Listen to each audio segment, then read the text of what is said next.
The stakes have never been higher. The competition has never been stronger. 35 drivers, 20 rounds. One will be crowned champion.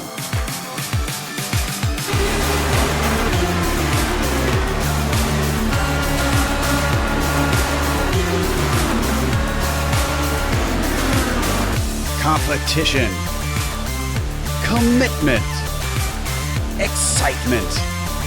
This is Lionheart. You're watching the premier American Open Wheel Series on iRacing. The Lionheart IndyCar Series presented by First Medical Equipment starts now.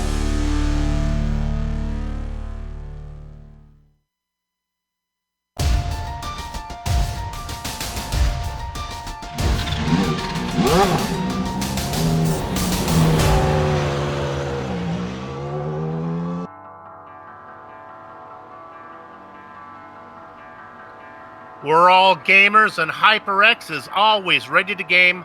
Competition, commitment, excitement. This is Lionheart. The Hope Diamond, the Star of India, the Heart of the Ocean, and don't forget Lloyd Ruby. Gems all. Add to that list today's event, the first jewel of the Triple Crown. From Michigan International Speedway, it's time for the Global SimRacing Channel's Round 5 coverage of the Lionheart IndyCar Season 8 Championship presented by First Medical Equipment.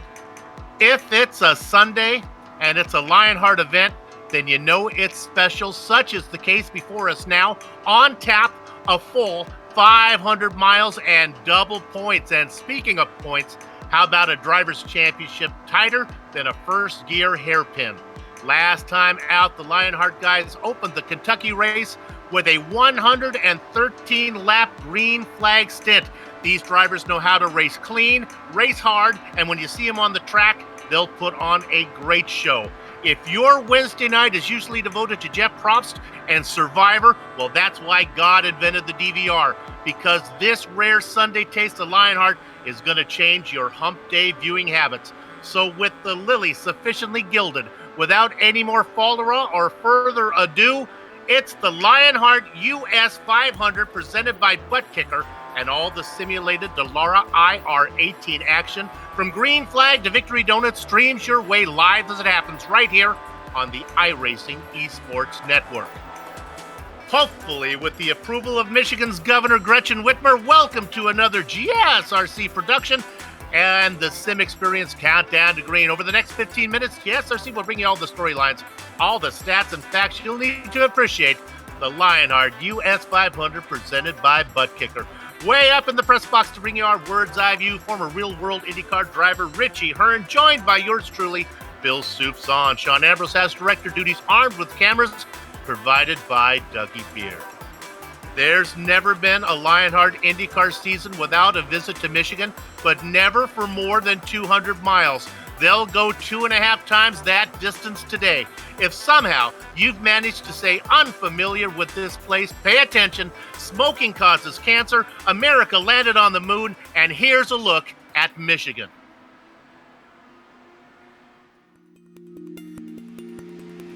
Welcome to the Michigan International Speedway. This 2-mile D-shaped oval located in the beautiful Irish Hills of southern Michigan, sitting about an hour and a half's drive to the southwest of Detroit along I-94, right in the backyard of Chevrolet and Ford.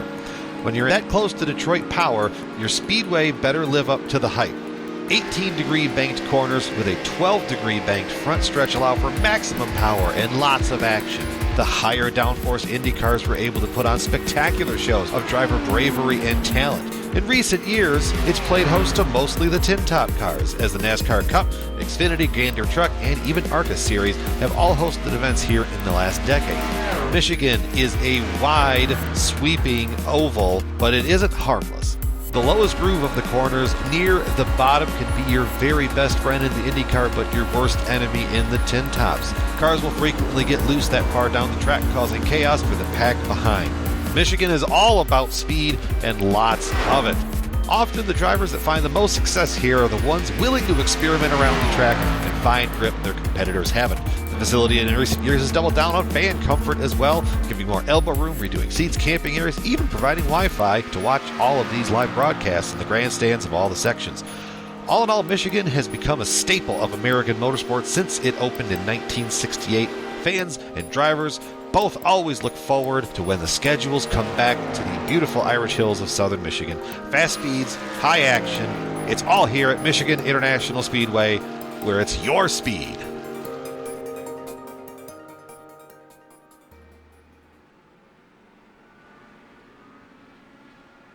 For GSRC's immersion special, Chef Pierre says take a hot dog, top it with the beef heart chili sauce, mustard, and raw onions to build a Detroit-style coney dog. Wash that down with an Icy's Verner's ginger ale, and you've got the flavor of Michigan. A man who needs no help with immersion because he risks life and limb here for real 4 times. My booth mate, Richie Hearn. Yeah, Michigan, probably for me, my second favorite super speedway next to Indy. It's a really fast place. I reached 250 miles an hour here in 1998 in practice, but also had my best finish there that year, and it's a lot of fun. Lots of grooves. You can run 3 wide pretty easily, and you can really kind of plan your moves out way in advance, and these guys are going to show us a great race today. It looks like the sun is out, and it should be a nice run. No real danger spots, just kind of have to pick your spots when you're ready.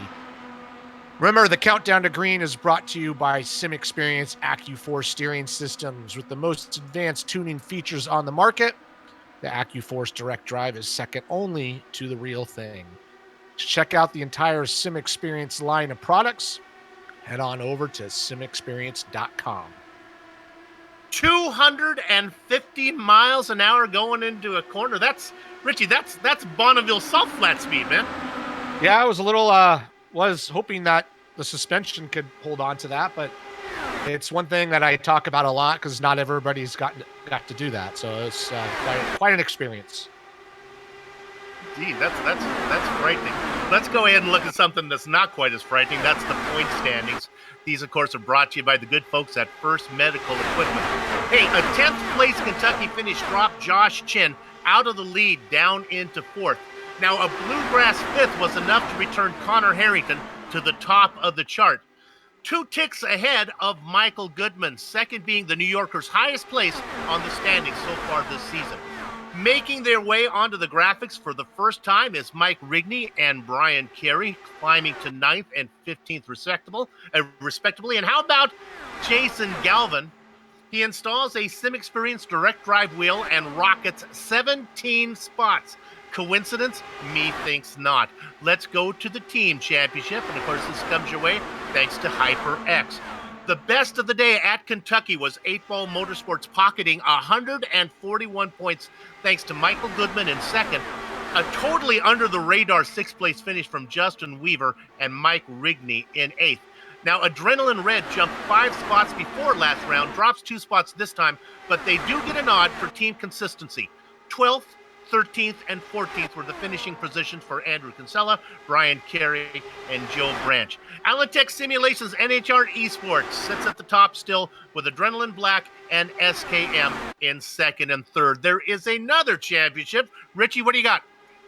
Yeah, we got the Rookie of the Year championship, and these points are presented by Butt Kicker.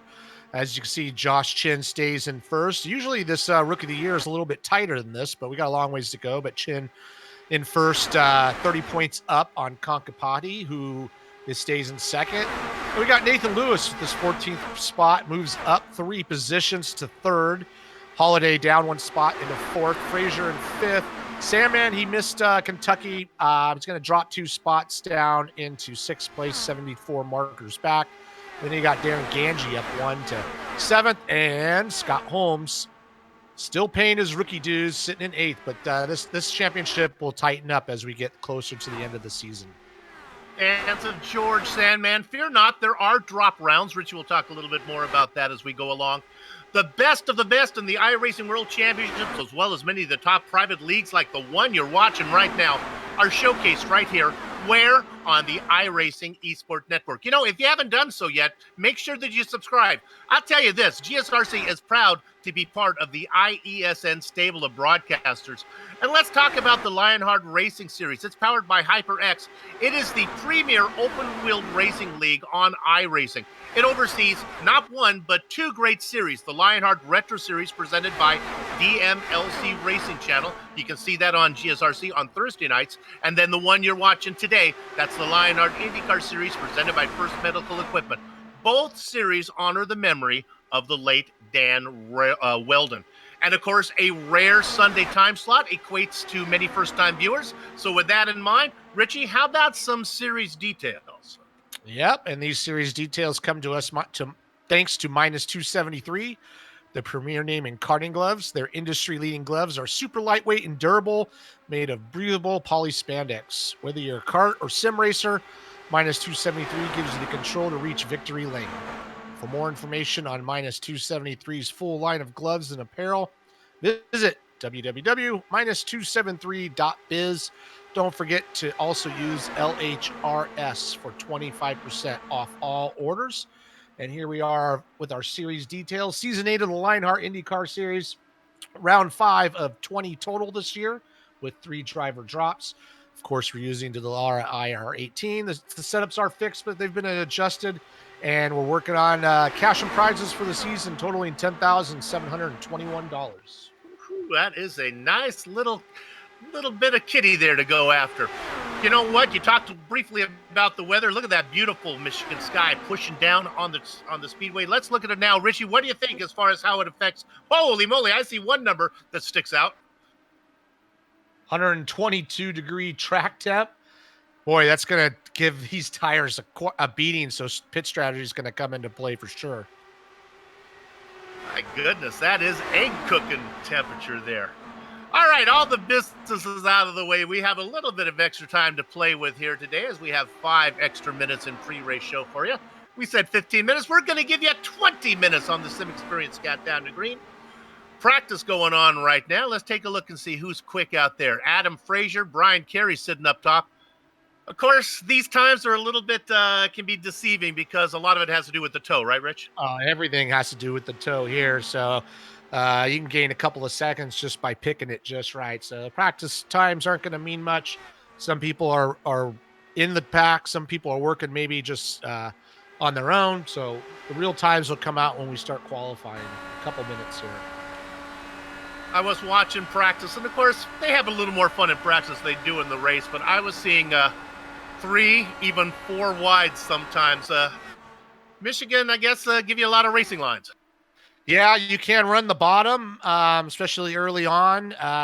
You can run the middle, and you can definitely run the top. So I did a practice race with these guys earlier in the week with their challenge series, and it seemed like, the middle groove was probably the groove you wanted, but you can make some moves around the outside, but it really just comes down to kind of timing the draft, and you can get boxed in pretty easily too if you can get a draft on somebody. But if somebody boxes you in, you have nowhere to go. That's where kind of the pack tightens up, and that's where we get ourselves in trouble. Talk about racing the bottom. I did a little research for today's event by watching the 1998 U.S. Michigan 500, one that you talked about earlier. There was one driver who was consistently going below the white line to make passes. You know who that was? It was you, Richie. Boy, you were not scared to go low there. No, you got the momentum. You got to go for it. Now, these guys have rules in place here that you cannot go below the white line until the final lap or so. So we probably won't be seeing that. They'll give these guys some warning if they start doing that. But yeah, I remember that. They kept commenting on that I was going down below the white line, but why not? Look, if they had grass there, you might have gone a little bit lower. Adam Frazier still sitting at the top with Brian Carey in qualifying. Sage Karam has had a busy weekend. He raced in the 24-hour of Nuremberg simulation. He was over doing the NBC IndyCar event, had some trouble there. He said it was pretty beat. He said, I'm not sure if I'm going to be able to get enough energy to come and race. Well, he's here, sitting third in practice. He's had a busy weekend with that race, and then he did the IndyCar race, and I saw he had trouble in both of those races. Had trouble gridding up in the IndyCar race, and then I think he got taken out in the 24-hour. Yeah, so I'm sure he's hoping for a good run here today. I don't think it was so much the stamina that was getting him. It was just the mental stamina of being taken out twice in events that he had practiced for. That's. Yes, you can't go to the hospital and the cars don't cost any money, but boy, Richie, you do pay a lot as far as practice time, and it is discouraging when things go wrong after investing so much time for an event. Yeah, I mean, there's obviously no money involved, but you spend, I ran the 24-hour race, and I probably put 30 hours of practice of my time, and so I mean, you got a lot invested, and when things don't go right, you're just as disappointed. I mean, sure, you get over it a little bit quicker because it's not your career or your livelihood, but still, you're just as disappointed. And same thing when you win. I mean, you put a lot of effort in, and you're pleased when you win. So I can understand how he feels. Practice is over. Qualifying going on right now. Sometimes qualifying very important, especially when we're on a road course. Maybe with 500 miles and passing going to be so easy here, maybe qualifying not quite as precious right now. Although you don't want to be too far back because you get back in it, you can get in it. Yeah, I mean, you always think, well, I'll just start in the back and play it easy, but then that means all the wrecks are happening in front of you, and you have to get your way through it. Really, you just got to go out there and run and try not to overthink it. Sometimes when you overthink it, that's when you put yourself in a bad position. So these guys are going to be swapping positions all week, all afternoon long here. So wherever they start, and just go racing. You can see at the top that Joe Hassert, former winner, put in the fastest lap. That was short-lived, as that has been changed now.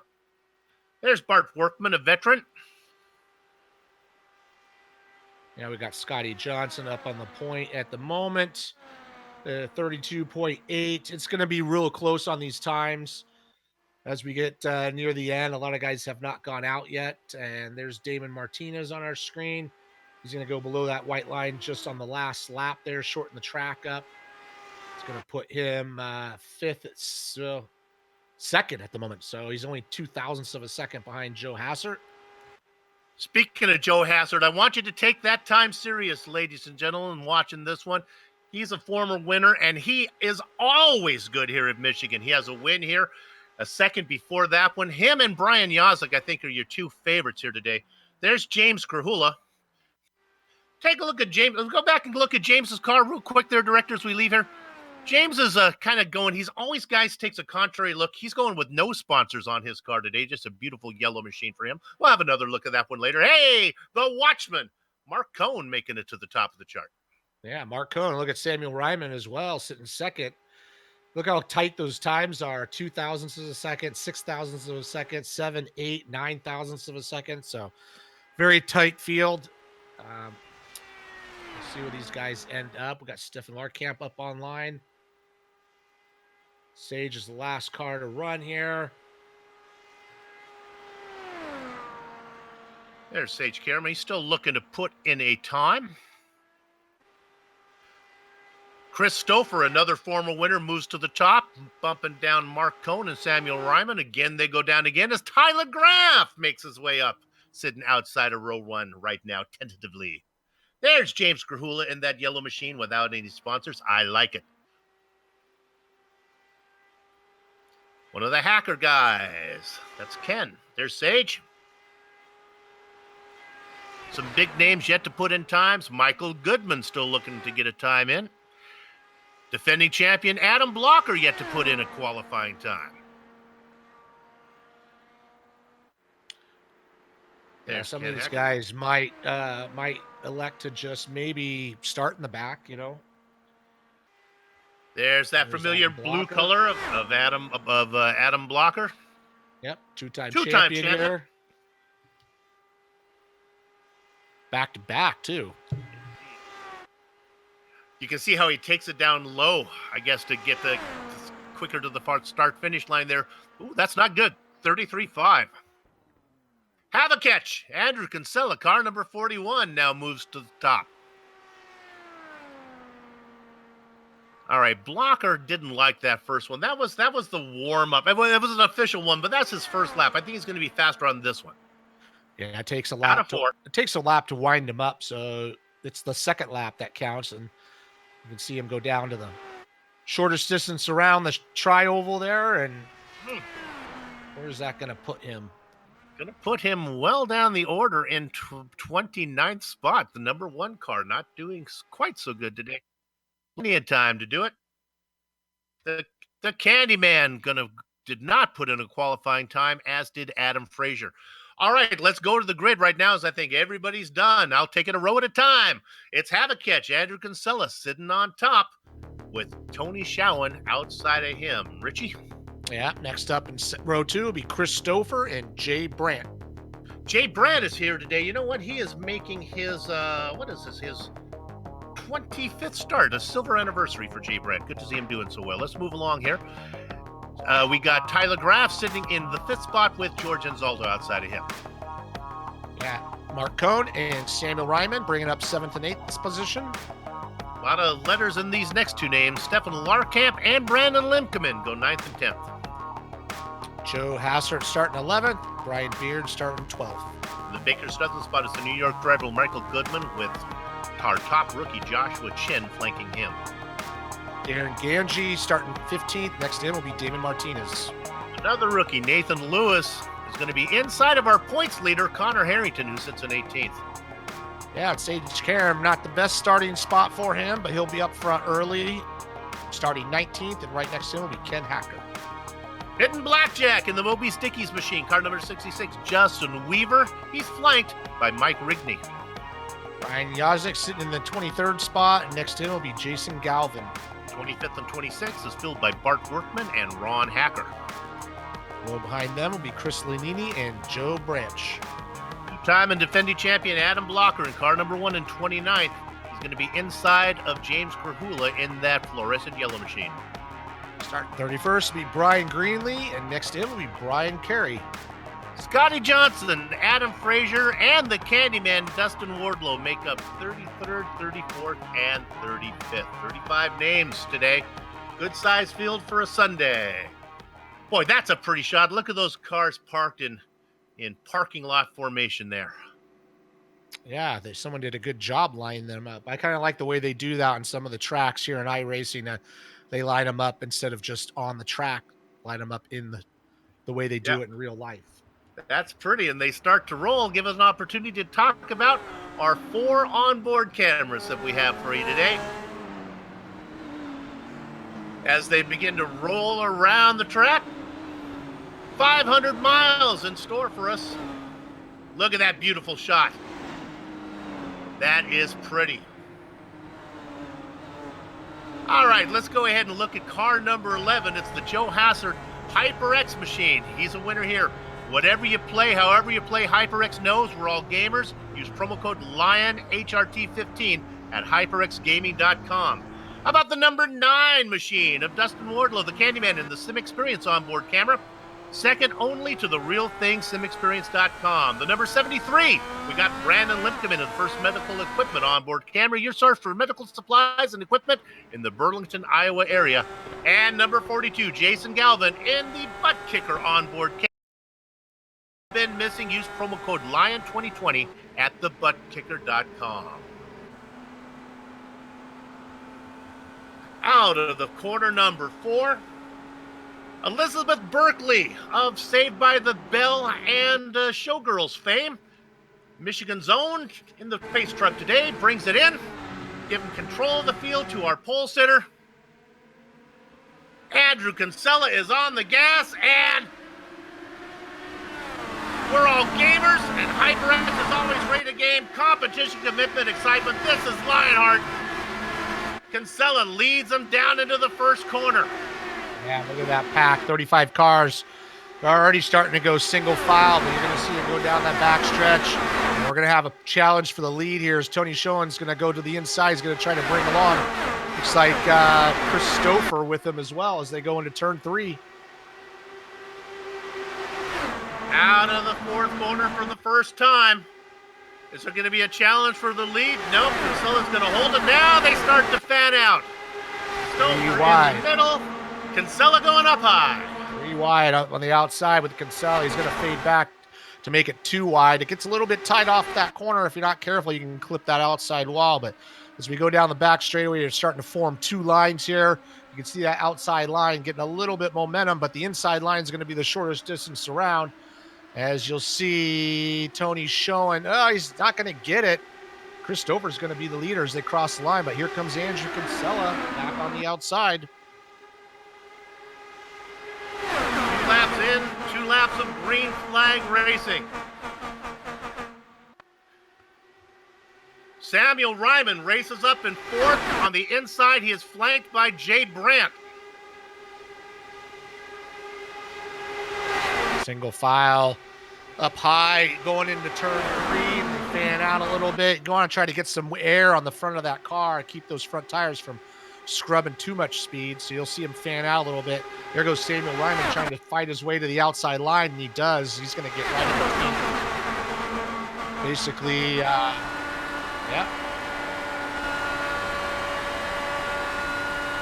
Looking back off the tail of our leader. Duck into the inside. There goes HyperX.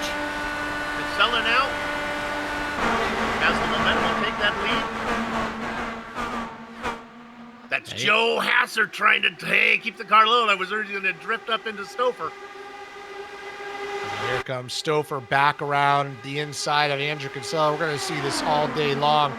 There's really no way to just kind of hold the lead. It'll be a little different once the tires start to wear off, especially with those temperatures. But right now, everybody's got a good handling car, so it's just going to kind of leapfrog back and forth. These guys just need to keep it clean. Director, I want to go to car number 2 if we could. Sage Karam. He's our hard charger. Started in 19th, racing now in 8th position. He's on the inside. The car just ahead of him, that's the Pennsylvania driver, Stephen Larkham. See him up there as Larkham gets in there. Go, Rich. Yeah, we knew he was going to move his way up there. He's pretty aggressive, especially at the start. So unless he got caught up in a wreck, I'm going to expect him to be up in the top 3 to 4 fairly soon.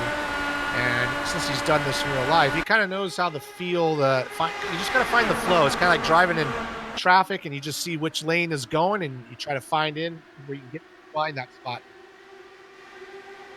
Boy, the action up front is intense. Christopher back to the front here. Now, who does he have? A car number 11 of Joe Hassert trying to go down to the bottom. You can see Chris squeezing a little bit. Then they'll open up coming off the corner. We got Andrew Kinsella. Now, this is what I was talking about. He's kind of blocked in. He has nowhere to go, so he's just going to have to check up a little bit.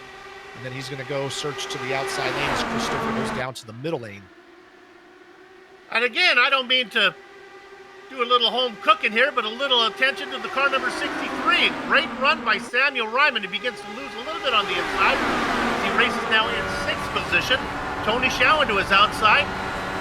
Sam usually well, you may see him at the Back Markers United meeting from time to time. He's doing a great job racing up front. Well, that's what happens when you start 8th instead of 28th. You Right. run up front all day long. So, for some of these guys, qualifying does help them. And they can just sit up front the rest of the race. So nice job to him so far. We're side by side across the line. And going to give it still to Christopher, but Joe Hassert is right down on the bottom. Now they're really fanning out. Joe Hassert taking a short line. Oh. We have a trouble. It's a big one. It started with Connor Harrington, your point leader. Oh my goodness. But the real action is going to be if we can get on Jason Galvin. Oh my gosh, he was not first. Now it starts with Harrington first. Watch Galvin as he gets caught up in it and then goes for a ride. Hope you took your Dramamine.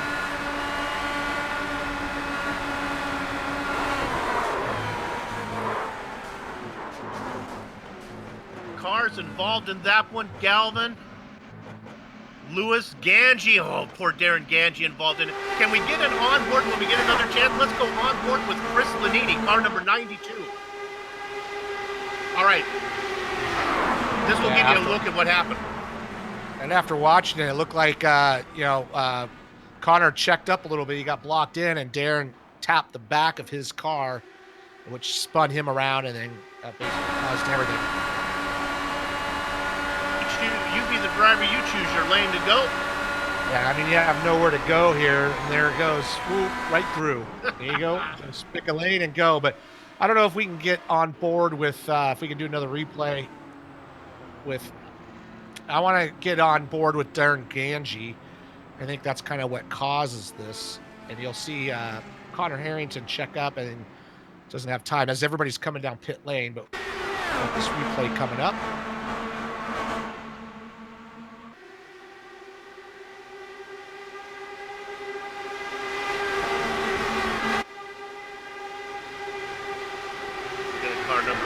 There you go. You can see that how everybody just kind of accordions up, and fortunately, just tight quarters. This, unfortunately, just pack racing is going to happen.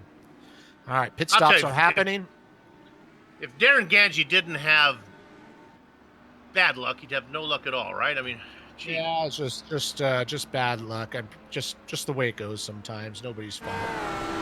Pit stops are happening. Looks like everybody's jumping in, take advantage of this. Yeah. Everybody but one. Tyler Graf staying out there. Now, Tyler was racing up front. This is not a guy who was sitting in back looking to get some bonus points for leading a lap. I think he's going to stay up here and lead a little bit. Yeah, I mean, that's risky because, if he has to pit under green, He's going to lose the lap, so he's going to need another yellow. So we'll see what happens. Sometimes it works out, sometimes it doesn't. With only 10 laps on the tires, Richie, I have to assume that tires are important here, especially, I guess, with a 122-degree track tip. That is absolutely right. But also, I mean, they could very easily do 50 or 60 laps without a yellow. So looks like we're going to come into green here. So we'll get started, but we'll see. And here we go, green flag. The Berkeley pulls it in. Gather up the chickens, they covering on the cows. We're racing. Lap number 12. It is Tyler Graff out in front. Joe Hazard in second, Stouffer in third, Kinsella, and Jay Brandt continues to race up front.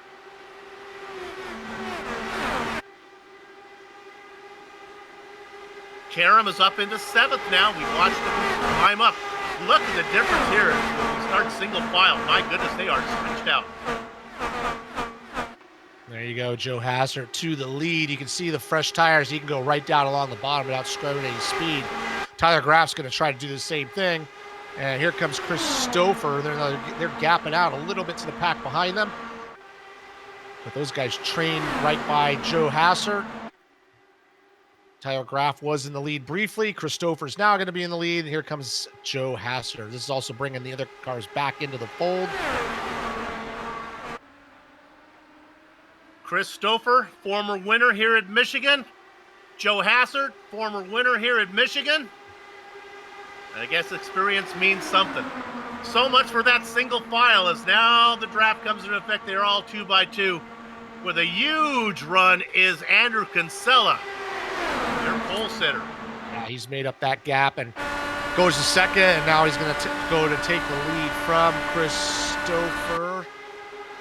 Sorry, Tyler Graff. No, sorry, Joe Hazard. This guy's changing so much, I'm losing track. Indeed. Boy. They've put in practice time, but it is scary. Look who's going to lead. Look who's going to lead is Sage Karam. 19th, started 19th, back to the front. So now he's got clean air in front of him. Andrew Kinsella. Now it's just going to leapfrog each other. There's no way to hold it, but it's nice to get up front and have nobody in front of you for a part of the lap. Let's drop back to car number 55. Another winner, Brian Yazik.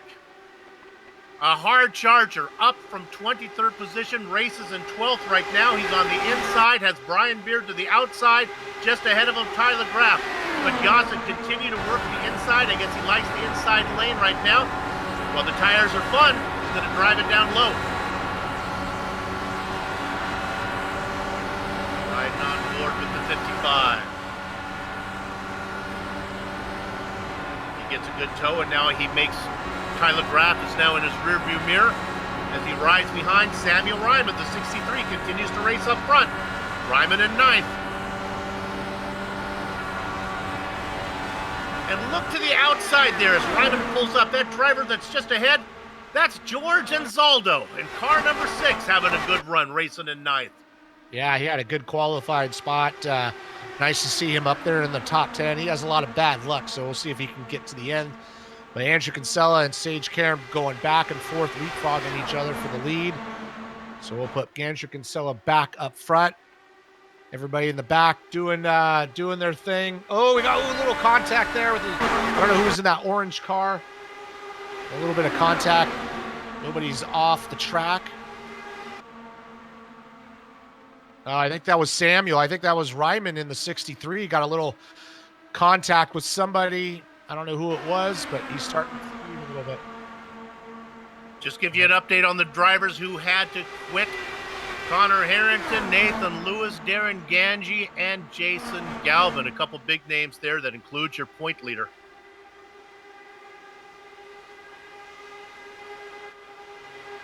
Back to the front, Sage Karam back to the lead around Andrew Kinsella. They've got Chris Stouffer in that chrome-looking car. Hey, how about the guy? Look at the guy in the white and blue car up on top. It's our rookie, Josh Chin, now in 4th with a run.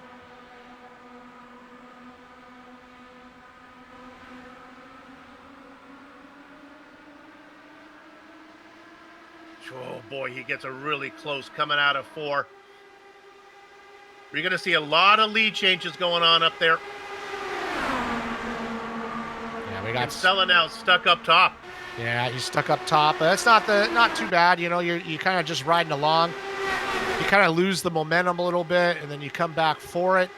So it's not too bad. We've got a long ways to go. Sage Karam in the lead, but here comes Christopher down to the low end. Here comes Josh Chin down on the low end. Andrew Kinsella up high. I'm like Andrew. I like running that high line, then right down on the bottom. And here comes Sage Karam back to the front. Got some players up front here with Karam, Chin, and Kinsella all dancing around in that top 5.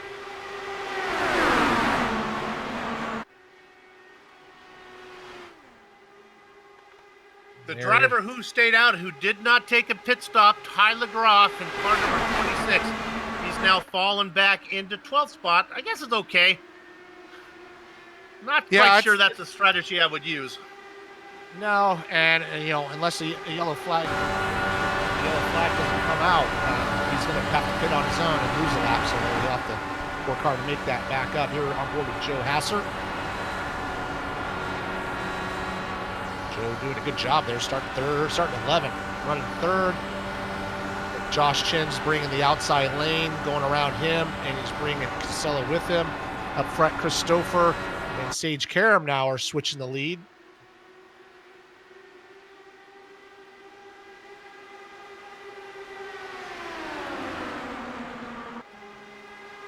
Christopher going down to the... Go ahead, Sue. Let's go look at car number 1. He's car number 1 because he's the defending champion. It's Adam Blocker back in 22nd. Just taking his time. He's got Justin Weaver to the outside and Bart Workman. You got to assume a 2-time champion. He knows how to race this. He's just being patient. Yeah, I mean, we got, you know, he's very patient. He knows he's got a long ways to go, so he's just probably trying to be careful. He's not as aggressive as, let's say, Sage is on those starts. So he's probably happy just to be running there. He's just going to keep his eyes open, make sure he doesn't get caught up in anything.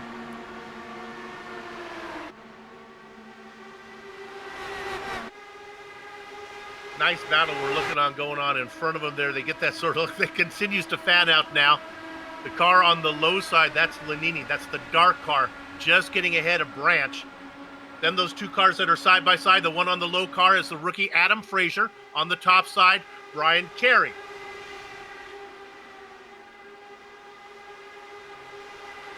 Little bit of gap here, and now there you see him going too wide again, ducking to the inside. That's Branch getting to the inside of Chris Lanini. How about a shout out to Joe Branch, making his 100th start today. Platinum anniversary for Joe. There you see him up. Started in 18th position, has fallen a little bit. Well, he started 28th. He's up to 18th. Yeah. Oh, there you go. Thanks, Richie. I can do the math. Have my ups and downs mixed up. In the Wix machine, that's Karam getting passed by Stouffer. And you can see on that long shot, 2 distinctive packs starting to emerge out there. So we have this group of about 12 to, well, more than that. Looks like about half the field, 15 cars or so in the lead group, and the rest of them in the second group. Up front, Sage Karam going back to the lead around Chris Stouffer down on the bottom. Chin, Hasser, and Kinsella kind of just fanning out a little bit, holding steady in that 3rd, 4th, and 5th position. Here comes Stouffer down to the low side of Karam as they go back and forth. Boy, that's a good camera shot. I love that one, the wide angle. You can really see what's going on. There's Chin in the white and blue car up high. Hard to look at Chin without thinking about the rookie championship. Juna, yes, he can. Capatti not here today, so drop races are going to come into effect for them. That's Kinsella back there watching right behind the blue and white car of Chin. You know, we haven't talked about the race analysis. How far do we have to go? How far can we go?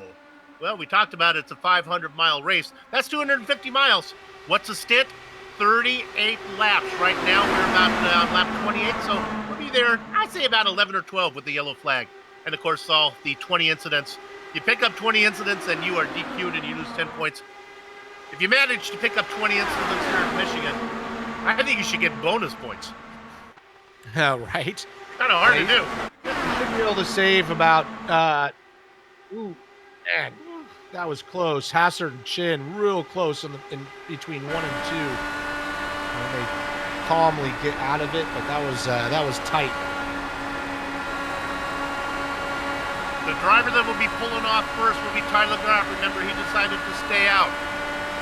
Yeah, you could probably do about, for the yellow flag laps, you gain about 2 laps for every one. So let's say he can go to lap 40, 42, 41, 42 if he's been saving in the draft. We'll kind of keep an eye on that. He's fallen to the back of this group. He probably realizes he's going to save some fuel, otherwise he's going to be in trouble. And here goes Josh Chin down to the inside. Looks like Josh is going to try to take the lead from Sage Karam. I don't know if he'll be able to make it happen, but he did go down to the bottom of the line. Over, and it looks like it's going to be Karam is holding the lead. By 3 1,000ths, but now Chin on the inside will have a little bit shorter way around. He's out of firm right now. I want to talk about car number 99, racing back in 7th position, up about a handful. This is the New York driver, Michael Goodman, having a nice run. He ducks down underneath, going below the 15th of Jay Brandt.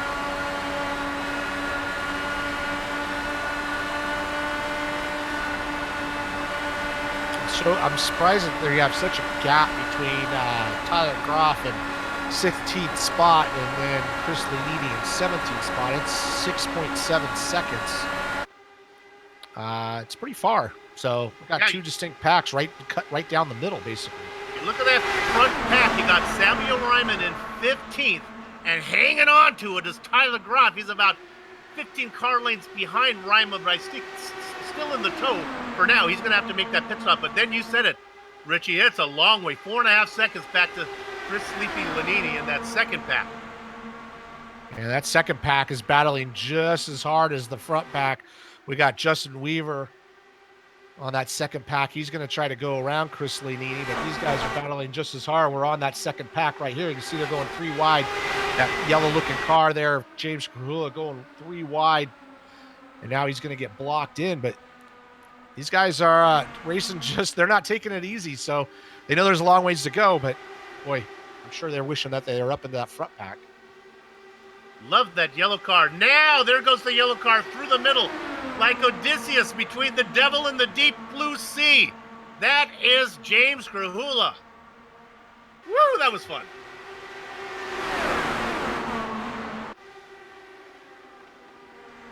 All right, working lap 34.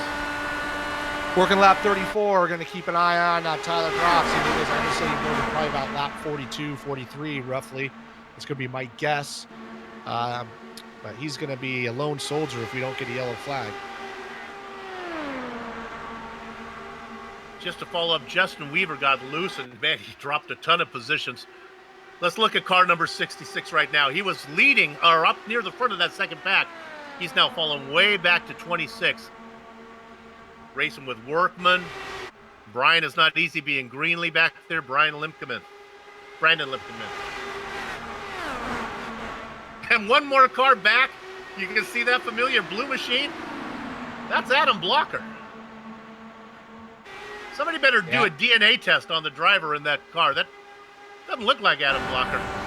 Yeah, he is started 29th, run 30th. He's the last car, not a lap down. So he's basically running dead last on the track right now. Director, do we have the camera that actually shows the driver's face? I want to make sure it's Blocker in there. I don't know if we have that one. He's definitely taking it easy. Oh, there you go. There's his face. You can see his eyes through the shield. He's focused. He's got the screen down, though. See? Huh? Sitting back there. Back up front. Who we got? Well, right now they've decided it's Stouffer's turn to lead. Yeah. It's kind of singling out a little bit. I think they're getting a little bit of tire wear. We're working lap 26 since their last pit stop. So he's probably getting a little bit of wear. I can see Sage is struggling a little bit to hold it down on the bottom. He's fading up to the top, but Christopher's doing a good job holding on line. Started third, running first. And he's got Karen and Josh Chin right behind him with Andrew Kinsella, our pole sitter, hanging in there in fourth spot. Graf in 16th stays out. Remember, he did not pit, the only driver who chose not to. We said the pit window was 38 laps. He had a couple yellow flag laps in there. I think, about 4 or 5, so you can probably go to 42. Yeah, I'm going to say 42 to 44. But you can save, it might even be longer. You can save a lot of fuel in the draft. You can run around half throttle almost and stay in the pack. So this will give us a good idea of how far you really can go if you're not leading. Something to mark down, all you soldiers and Soup's clipboard army. How far can you go if you save? That can come into effect as we get near the end. Get to lap 210 with 40 to go. Can you get there? I think you could lap do 50. 208? I think you could do probably 50 laps if you're really concerned. And you get some yellow flags. The setup is 100% fuel this race compared to the race with reduced fuel for most of the races, but not for a full 500. Going to drop back and look at James Krahula and Wardlow in that battle. There goes Krahula underneath. And this is basically the lead for that second pack, as Krahula is going to take the lead. That puts him in 17th spot. But if it...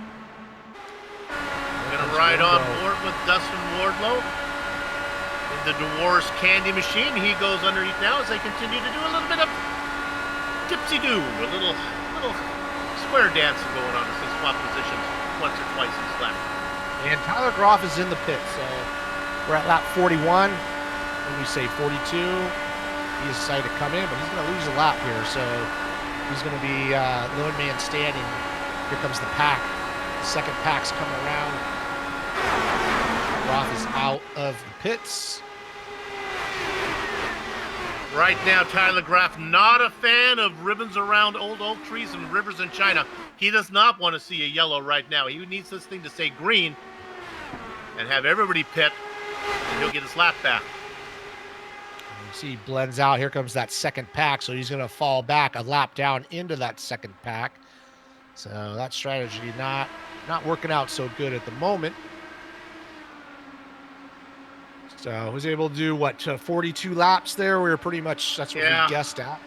And you got to figure if he could have done more, he would have done more, because this is nothing that he wants right now. And here's that second pack with Dustin Wardlow on the inside, James Krahula on the outside. They're going to single file up here, but they're going to come on up to Tyler Graff and swallow him up here in a second. Maybe it's just the lack of adrenaline now that we're working at lap 43, but Richie, I think it's more about the tires. You can see things are a little more conservative than they were opening up. Yeah, after doing my the race I did, you got about 20 some odd laps out of where the tires were pretty good, and after that you really had to pedal it in the corner, especially at least for me, turns 3 and 4. I really had to get off the gas, otherwise that front end would wash all the way up. So I think we're starting to see that a little bit. As you can see with those fresh tires, Tyler Graff is actually able to stay quite a distance ahead of these guys.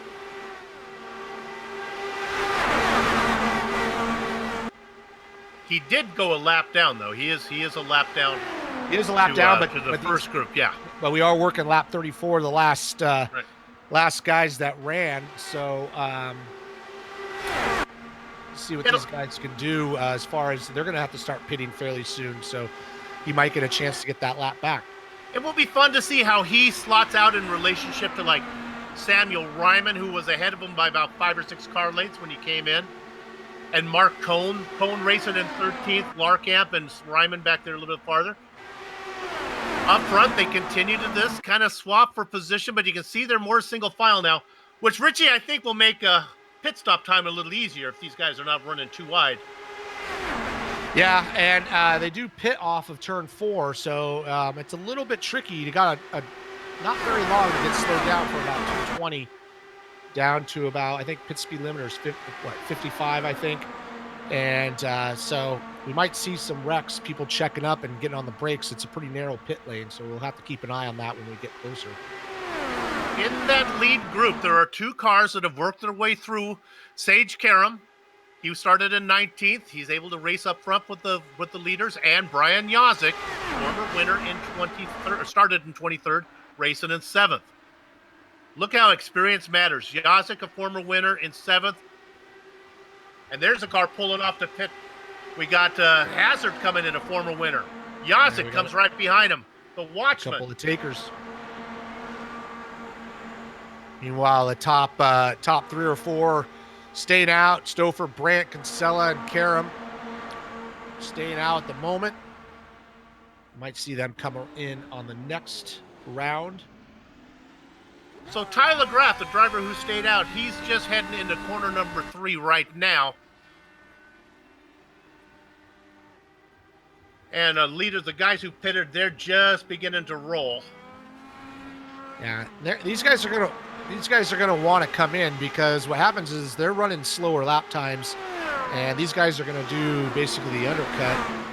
They're gonna come out, get up to speed, and their first couple of laps on new tires are gonna be quite a bit quicker. So these guys are gonna want to come in.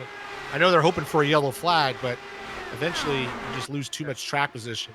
Hazard sorts out right like in Tyler that path. Graff is coming in. Looks like he's going to bring Sage Karam with him. Kinsella and Brandt stay out.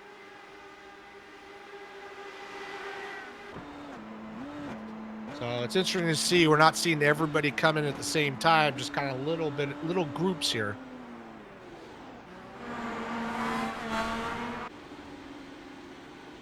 Krahula coming back out onto the track. Richie, it's interesting. You lose about a lap and a tick more, I think, is what a pit stop costs you. Yeah, it costs you, just a little bit more than a lap. Graff and Karam are heading out. Stouffer is first out of pit lane out of that group. Schowen goes around. Brandt goes around. So that's Hazard. Hazard is in 18th. He's the leader of all the cars who've made that pit stop. Yazik behind him.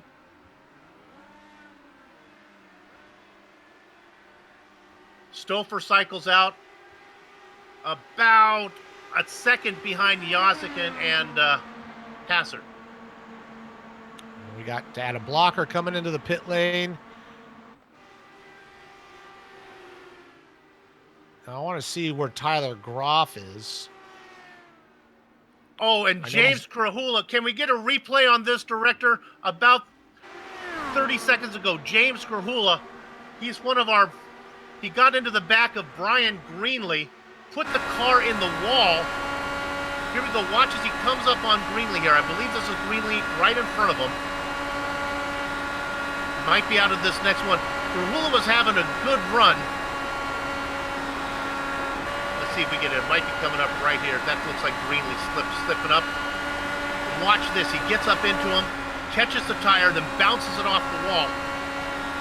Lost a lot of momentum, but the car continues.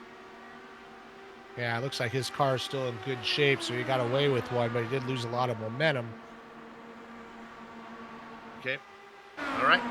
Jay Brandt pits from the lead. Samuel Ryman pits from the lead up front. Here comes the pack. They're going to go right on by him. Picking up Sage Karam. Sitting in third at the moment. He's got Chris Stouffer right behind him, so kind of back to where we were. And actually now I believe our leader, after all that is said and done, is the number 55 of Brian Yazik. Yeah.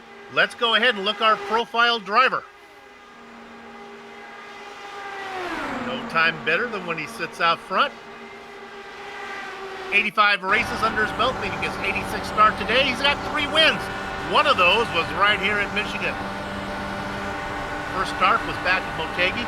Got his first win at Phoenix. Interesting thing about Yazik.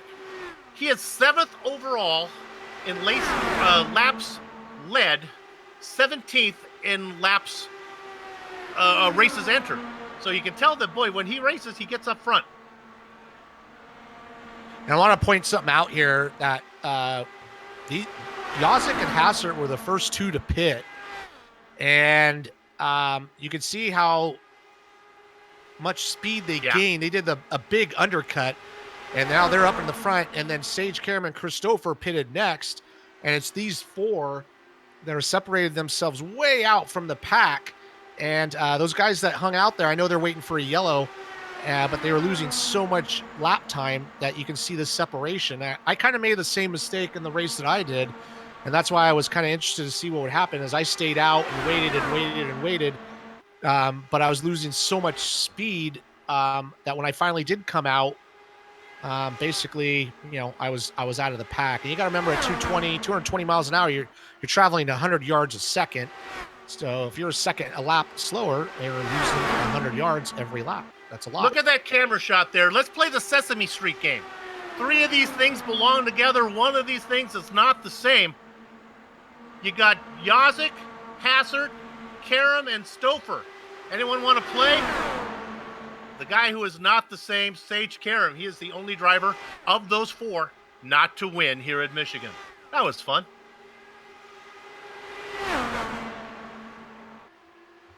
I have no game for the next pack here, as that's Joshua Chin, our top rookie, just getting underneath Michael Goodman. But how about a tip of the hat here to Damon Martinez? Haven't talked much about him racing in 7th. Yeah, those pit stops really spread the field out. We got those 4 up front, and then we got a group of about 6, and then a single car, and then another group. Instead of 2 distinct packs, everybody's separated out a little bit. So getting that on, and whoever got on the pit lane and got off pit lane the best was able to make up the most time. 2.6 seconds from Karam back to right now is Joshua Chin, leader of that second group. That also includes Jay Brandt, Martinez, Mark Cohn, and Tony Schowen.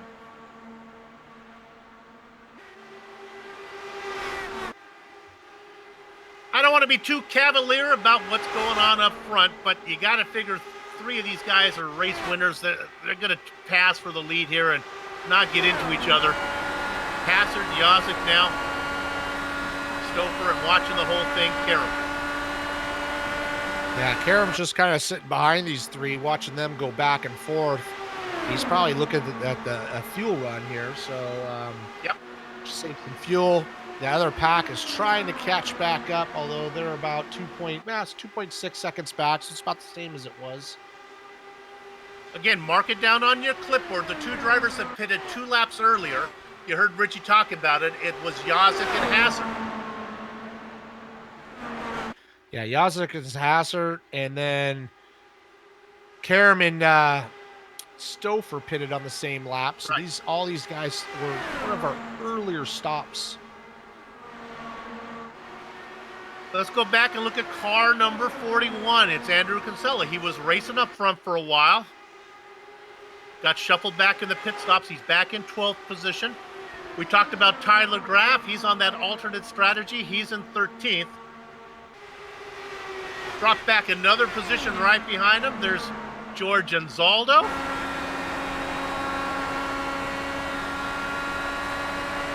Brian Beard in 50th, and Samuel Ryman was racing up front for a while. He's now back in 16th, about 5 seconds behind the leaders. Yeah, Samuel Ryman was up front, got almost into the side of somebody, lost some momentum. But he's still up there. George Anzaldo doing a good job. Tyler Graff is he's got his lap back, as those guys pitted as well, but he's all the way back in 13th, so kind of about where he was. He was at the back of that lead group, but now there's a small group and a medium-sized group. 28 cars on the lead lap. Director, I want to go back to car number 09. This is Bart Workman. He's in there racing with Mike Rigney. These guys are the last cars on the lead lap. They're about 18 seconds behind the leaders right now, but they're doing a nice job of just working together, staying out of trouble, trying to go as fast as they can. not in any jeopardy of going a lap down. And when the yellow comes out, they'll be right caught up with everybody. They might be the smartest 2 guys on the track right now. Whee, as we ride on board. That was Bart Workman going underneath Rigby.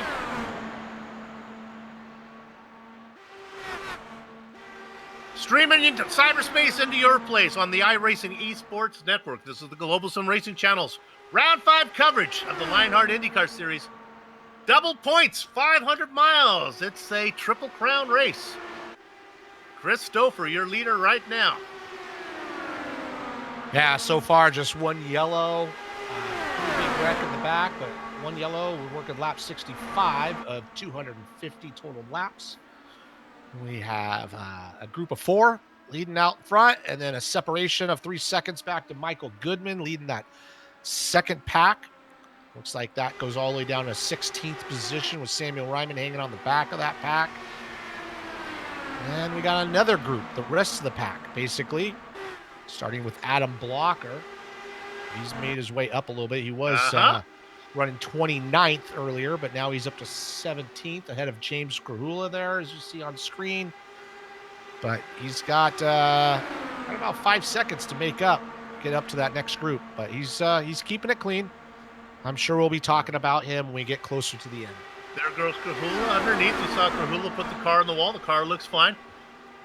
You got to wonder if you're Adam Blocker, you start to get worried a little bit. When's the yellow going to come out to get me up there? We have no comparison as you see the pass for the lead. Stouffer now going around Hazard, the 2 former winners continuing to swap positions.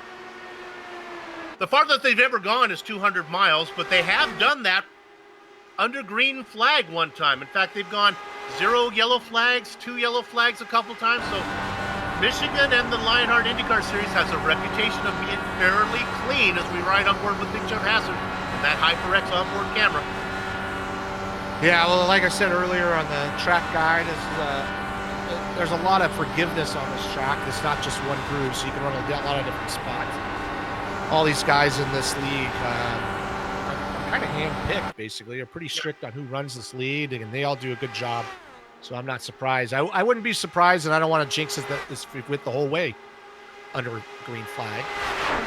Richie, you've raced here, and you've raced at Fontana or the California, the Auto Club Speedway. They're always considered, sister tracks, but California's a lot wider, right? You know what? It's funny that you say that, and I liked Michigan. I never liked Fontana, and it's the exact same track, but I think it comes down to just the pavement.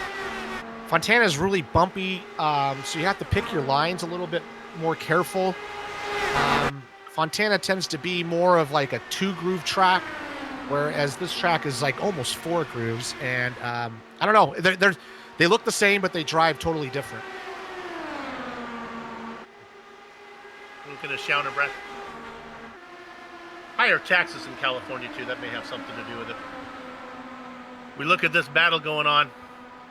That's Shaun on the low side, Brandt on the top line. Andrew Kinsella watching. The kind of, I'm going to guess colors, kind of orangey gold and black machine there of the Watchman, Mark Cohn, car number 39. He's going down to the yellow line. His tires are still fairly fresh. He can hold that white line or yellow line without scrubbing too much speed. We got Jay Brandt leading these guys. Well, actually, he's got David Martinez and Michael Goodman leading this group. But go back to Jay Brandt. These guys are fanning out a little bit, trying to get some clean air. But I think we're at this point in the race where everybody's just kind of, they're fighting where they want to run, and they're just kind of taking it easy and not really fighting too hard for what they need. One of the last cars in that mix, you saw at the very top of the screen on that long angle shot, car number 93, Joshua Chin. Boy, he must have had a bad stop. I'll go ahead and look at timing and scoring, see if I can figure out what happened there. He was racing up front, but now he is out of the mix totally, back in 16th. Boy, the time is normal from what everyone else was doing, so I don't know why he ended up back there. He's racing with Tyler Graff. Remember, Tyler Graff was way at the back of the lead pack.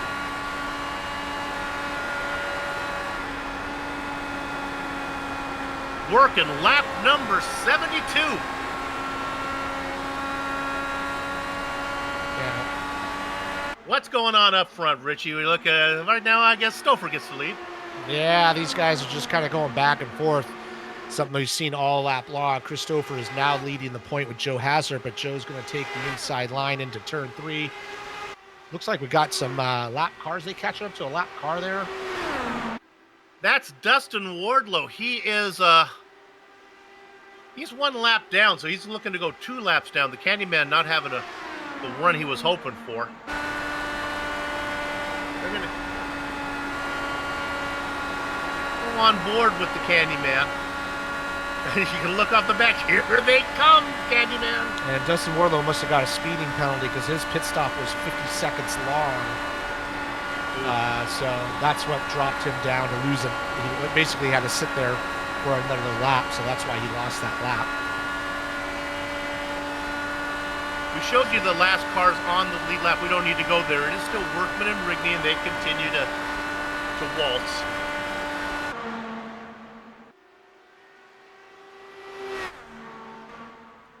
Pick leaders there going side by side with Chris Stover's in front. That's for second and third, Joe Hasser and Brian Yazik. Sage Karam has decided he doesn't want to lead. So he is deciding to play a fuel-saving game. And here's the thing. You save fuel, and even if you come in at the same time, you have to take less fuel. So you can leapfrog these guys because that's usually what you're waiting for is the fuel fill. And so he's decided just to hang out. I think he deserves a little peace and quiet after the weekend that he has had in sim racing. He's back there just watching the 3 former winners swap positions. And actually, Yazik is kind of doing the same thing that Karam is. I haven't seen Brian get up there and mixed up. It's really been Hazard and Stouffer that have been swapping. Yeah, Stouffer likes being out front, so he's fought pretty hard to keep it. But those other 2 guys, Yazik and Karam, just kind of hanging out. Joe's been playing around with Stouffer, but not much going on. All right, we've talked about the first group. We've talked about the second group. Let's look at the third group. And, of course, go ahead. Yeah, I was going to say Brian Carey going down to the inside of Adam Blocker. Adam Blocker was leading that third group. And now it's going to be Brian Carey. You got James Kahula. And here comes Adam Blocker. They're looking to catch up to that group right in front of them. You can see that Josh Chin go by in that shot. Go back a little bit farther in that group. We got Ron Hacker, Justin Weaver, Scotty Johnson, and Joe Branch fighting it out there. Scotty Johnson with a career win in the Lionheart Series, to his credit. And again, if I'm Blocker, I gotta start to think there'll be a yellow flag. We gotta go another 180 laps, right? Gotta have a yellow flag sometime. Well, he made up about spots on that last exchange of pit stops, so he's probably not worried. Got a long ways to go. He does have some stepping stones. He's only about a second behind Chin, who races in 16th. And then you can step your way to Tyler Groff, and then you can probably step your way up to Larkamp into the next group. Blocker separated out a little bit from those guys behind him. Brian Carey, like you say, he's only got about a second up to Josh Chin. So he's picking up the draft at the moment. He's going to suck himself right up to Josh.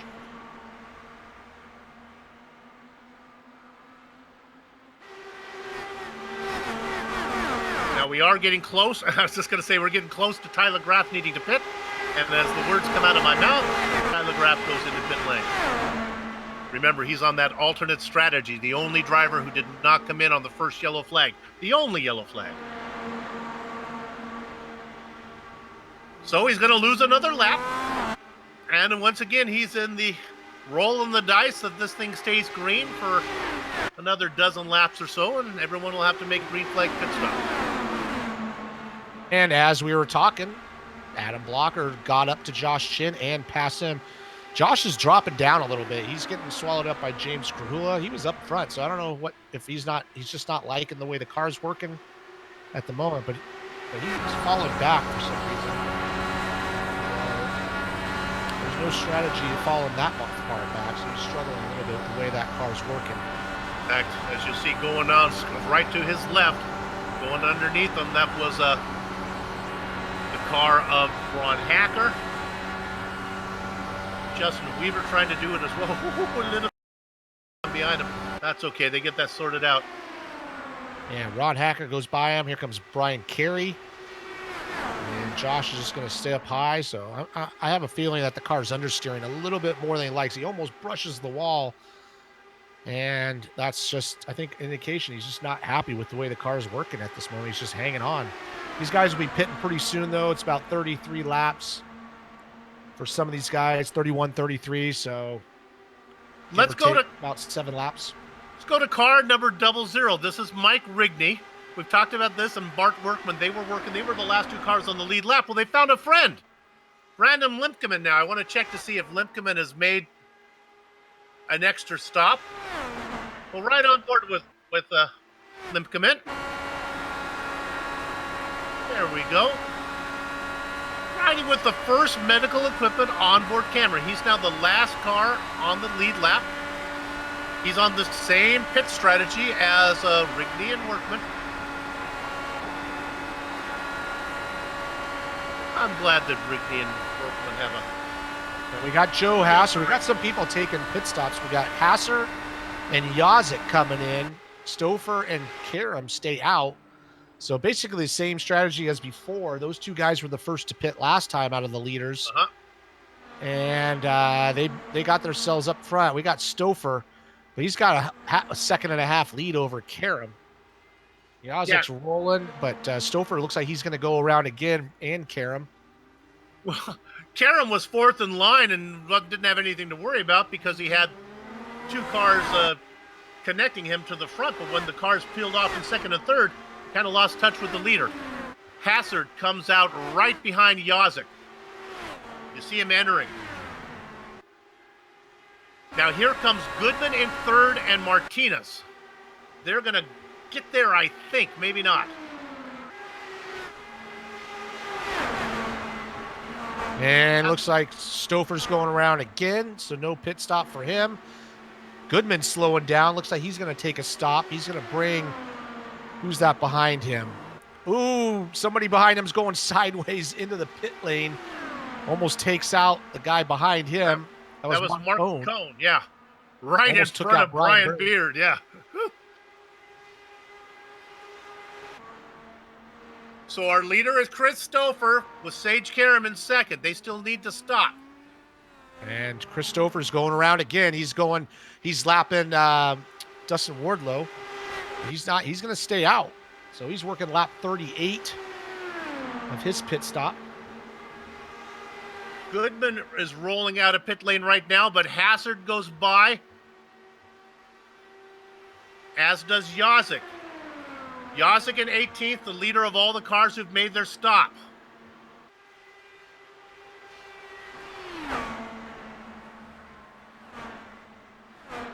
Looks like Christopher slowing down. He's going to make a pit stop, bringing Dustin Wardlow with him. Karam's going to go around again. He's decided to stay out, so he saved a lot of fuel. Like I say, he was in that pack, just sitting in the back, so he might have a couple more laps, but what kind of speed is he losing?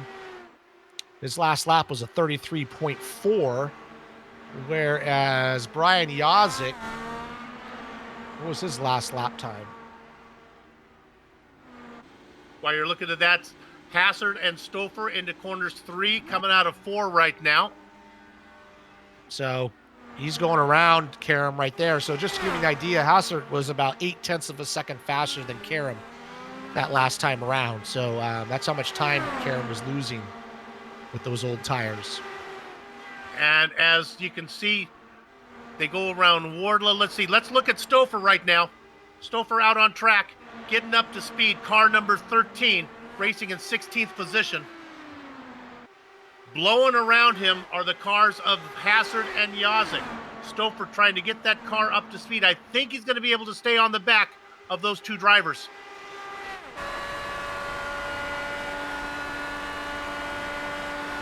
Karam coming out of pit lane right now. He's going to get blown by. Karam is just rolling, but look at this. Yazek goes by, Hazard goes by, Stouffer goes by. Karam crushed with that pit stop.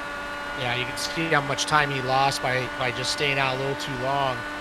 So I don't know who's that right behind Chris Stouffer, Stage Karam right now. I believe it's Wardlow. He's the lap down. Oh, yeah. okay, yeah.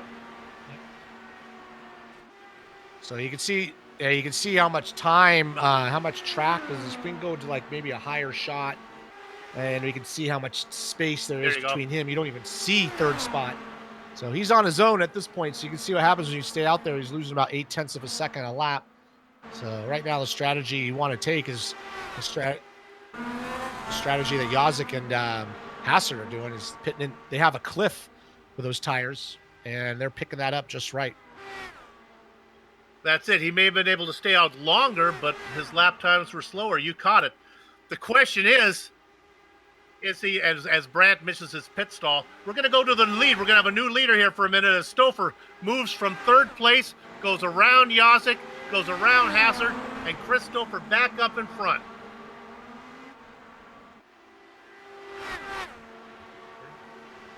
Oh, I apologize. You know what? I'm thinking ahead of myself. This is a race. This is a race for fifth. So Samuel Ryman, Sammy baby, you're our leader. I apologize, man.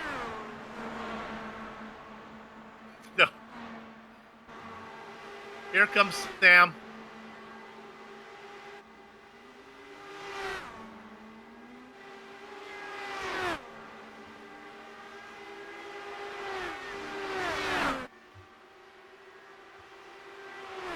Pit stops are done now.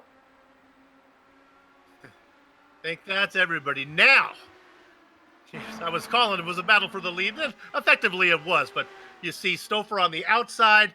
That's Yazek on the inside. They come across the line, almost dead even. Let's see what iRacing says.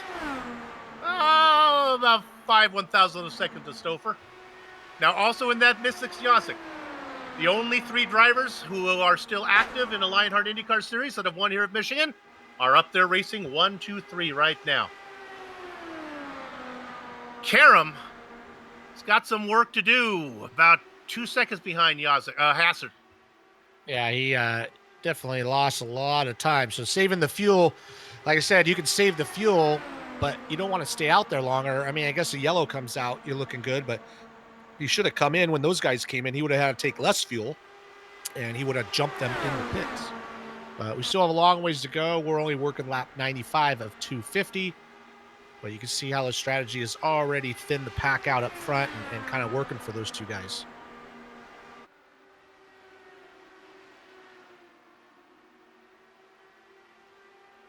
Coming up to the halfway point, 5 laps away. Stouffer, Yazek, Hazard. You can see him on the tower. You look at the gap as Karam's all by himself. Let's look at this second battle now. Here's a driver. I hate it when the drivers are under the radar. Damon Martinez having a great run. Up 9 spots. And another driver racing well, George Anzaldo. Qualified 6th, racing up 1 spot from that. Good to see that George. up front. Yeah, he started up front, then kind of fell back into that second group, or the back of the first group, and now he's back up to 6th spot, having a good battle here with Damon Martinez. Right behind them, Mark Cohn, who almost crashed in the pit lane. Bring along Michael Goodman. So we got a good little 4-car pack here. And then for Michael Goodman, there's another big separation back to Kinsella and Rowan, Shawan, and Ryman.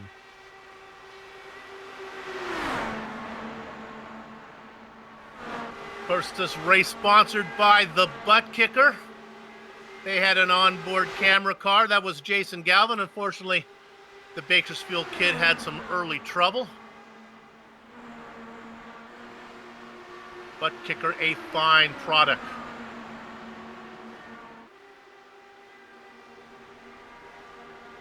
The Butt Kicker. Let me talk a little bit about the Butt Kicker. They add instant immersion to any game, unlike a subwoofer that moves air and loses accuracy and force. Butt Kicker products move actual mass, producing haptic immersion. It's powerful and accurate. Feel the low end without making the room loud. Turn down or turn off your subwoofer and still feel the bass you want. Experience powerful bass even while using headphones or gaming headsets. For sim racers, Butt Kicker products add that missing driver-to-car connection, bringing more realism and immersion to your sessions. For more information, visit thebuttkicker.com, and don't forget to use promo code LION2020 for 20% off your order. And as we are doing that ad there for Butt Kicker, Sage Karam has raced his way up to second spot. He has gone by both Hasser and Yasik, so we kind of prematurely ended his hopes there for the lead pack. He busted his butt to get back up. He's going to go back to the lead here. Busted his butt, see, on the heels of a Butt Kicker commercial. That is some professional commentating there. Sage Karam, the new leader. Yeah, new leader. And last time he sat behind these guys and tried to wait it out. And he might have learned a little lesson there. He's just going to go back to the front and do what these guys do. Just pit when they pit. So that's the stepping stone taken away from George Anzaldo now, who is 6 seconds in 5th position. 6 seconds behind the lead pack.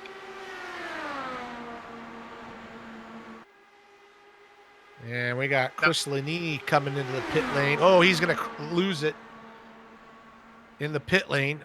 He was about 4 laps down, I believe, but he lost control going in. Doesn't hit anything, and he'll just do a little wide turn and get back out there. Now, as you look at the leaders there, don't be confused. There is a 4th car involved. That white car in the back, that's the Candyman, Dustin Wardlow. He is, I don't know, Dustin, I'll tell you, how many laps down are you? 2 laps down. In fact, he's the leader of all the cars that are not on the lead lap. Yeah, and that's not a bad position for him to be in because, you know, if obviously a yellow flag comes out, these guys will pit and he'll stay in front and he'll be able to get waved around. He'll at least be able to gain at least 1 lap back. There's the Sim Experience onboard camera for the Candyman. If we have another yellow flag, I'll talk a little bit about Dolores Candy if we have the opportunity. Makes for a happy marriage, let me tell you, when you get your package in the mail. I want to go back to look at car number 00 again. This is Mike Rigney. These guys continue to race back in the last cars on the lead lap. The one driver I want to talk about, Rigney, Limkeman, and Workman. We've seen them race together. Let's go back one more spot, though. If you go back to car number 93, something is fishy in Denmark as we look at Joshua Chin. Richie, last car on the lead lap. I don't know. The car's damaged or he's not feeling well, but he's going the wrong way. Yeah, I mean, he was up there in the top 3 or 4 right before those first round of pit stops, and here he is, last car that's not a lap down, running 28th position. So interesting. I don't know if something, like you say, something's wrong. I think someone's wrong with the car, but yeah. I don't see any damage on the car, so we'll see. If we go just behind Joshua Chin, we get to our leaders. Sage Karam going underneath Christopher. Now we're getting to the point where with only 45 laps to go, we're getting to the point where we can start to figure out what's the move you want to make. Laps left. We got 145 It's 140. laps. Well, then what I was saying, it's not even close to the point of thinking about how this thing is going to end. We're on lap 106. It's 250. I can do the math. Forgot to carry the 1. Thanks, Richie.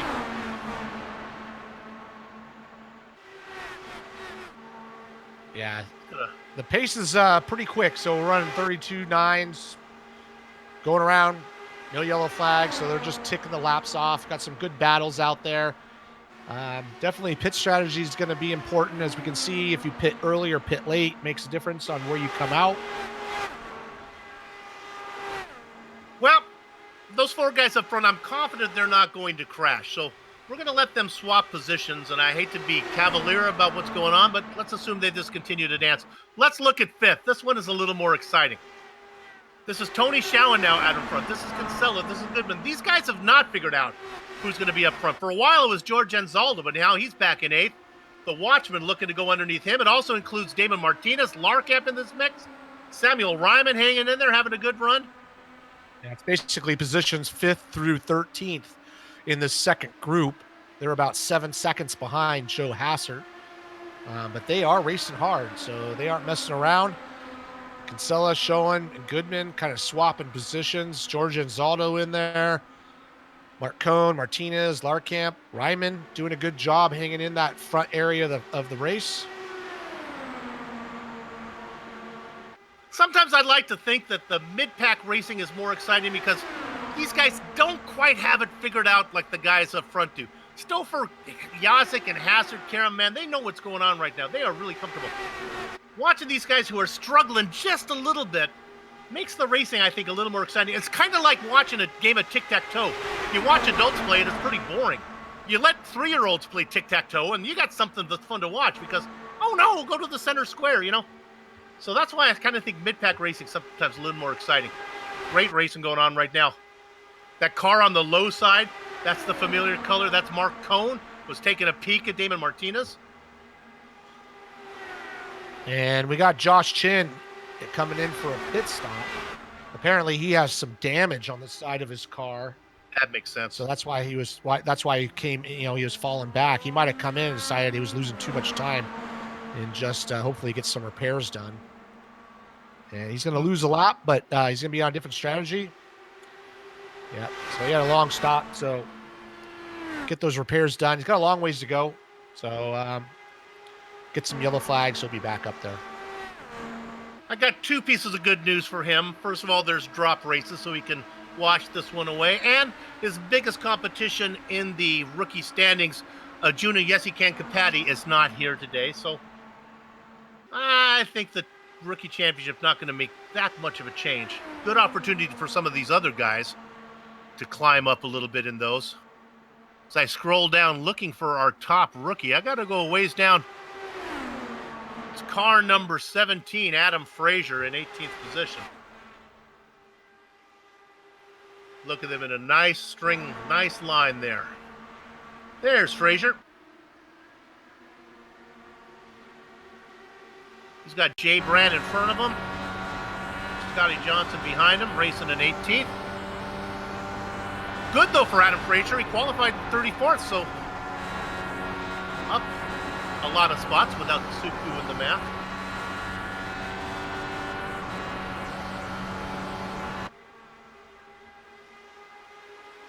That last car in line, that's Joe Branch. I checked to make sure it was okay to mention that he's in the Coca-Cola car. He has permission to race that sponsor. I've been calling it the carbonated beverage machine all season long to make sure I didn't get in trouble. Don't have to worry about it. And there goes Branch ducking underneath the 28, getting underneath Scotty Johnson. And Adam Frazier. Joe Branch making his 100th start today. That's a platinum anniversary, baby. Let's ride on board with the Indiana driver. Looking ahead at Jay Brandt, Ron Hacker, and you can see that familiar blue shaded car of Adam Blocker. I'm beginning to think, Richie, that Blocker just isn't feeling it today.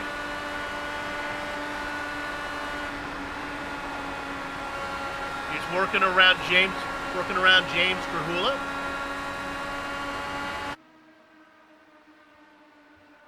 Now Grahula swaps.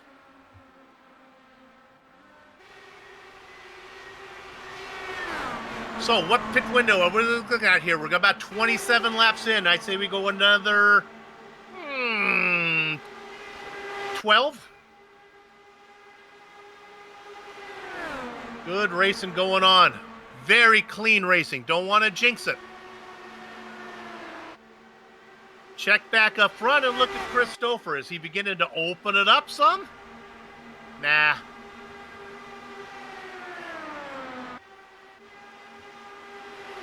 As Stouffer comes across, working lap number 117 with the pit window a little bit away. This is a good opportunity for us to step away, and we can run a few of those great testosterone heightening commercials. Don't go far. We'll be back in a few.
Competition, commitment, excitement. This is Lionheart. We're all gamers, and HyperX is always ready to game. This is the iRacing Esports Network and GSC's coverage of the Lionheart US 500 presented by Butt Kicker. Coming your way from Michigan International Speedway. Just about 2 or 3 laps away from the halfway mark. Chris Stouffer is our leader. Sage Karen, Brian Yozik, and Joe Hassard. It depends when you check in on them, what order they race in. Yeah, and right behind this lead pack, we got Dustin Wardlow, who's 2 laps down, and also Josh Shin, he's 3 laps down. He had some damage needed to be repaired, so even though they're with the lead guys, they're not running for the lead, and we're getting close to pit stops here as Brian Yozik and Joe Hasser are working laps 38, 39 since the last stop. They're going to stay out, but I'm going to assume they're going to start coming in pretty quickly. The guy that I think would probably have made his stop, I'll have to see if Tyler Groff has made his stop yet. Roll down a bit, Tyler, where are you here? And no, I think he's still staying out there. He should be due any second. No, he's made a stop. He came in about 8 laps ago. Yeah, it looks like here comes Yasuk and Hasser. Once again, they're the first of the front runners to make their stop. They're coming into pit lane. Get slowed down, doing a good job. Christopher and Sage Karam stay out as they have. They're about 3 laps longer they can go. Yeah, this is interesting though, because this is where Stouffer and Karam, they may not be running as fast as when Yozik and Hassard get out there on fresh rubber. They got to be careful. I was worried that they were going to lose Stouffer and Karam last time, but they managed to get back up there. And they come out, drag racing out of the pit lane, side by side. Looks like Hassert's going to get in front of Josic as they single file to that warm-up lane. There goes the leaders. They just went by, so you lose just a little bit more than a lap. Be interesting to see when these guys come in because they're going to get up to speed and start putting in some fast laps here in a second. Michael Goodman pits from 10th. James Gruhula pits from farther back. Stouffer's in. Stays out once again. So Stouffer pits on his own.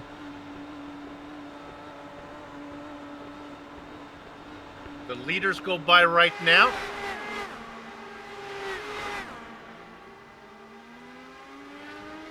So not the leaders. Let's go ahead and pick up Brian Josic is in 18th position and Joe Hassert in 19th. I apologize, ladies and gentlemen, for calling them the leaders. I forget that they're down a lap, but this will be interesting. We'll see how this plays out compared to Karam and Stouffer. And Karam's in. And there's our quasi-leaders right there. If everything goes to no yellow flags, they're the first of the leaders to pit. Stouffer just gets the car up on the track now. He won't get it wound up, but I think he's actually going to get out in front of him. The car in the mix, that's Chin as he gets out of the way. Now let's go ahead and see how this plays out with Karam, if he can get out in front of these guys.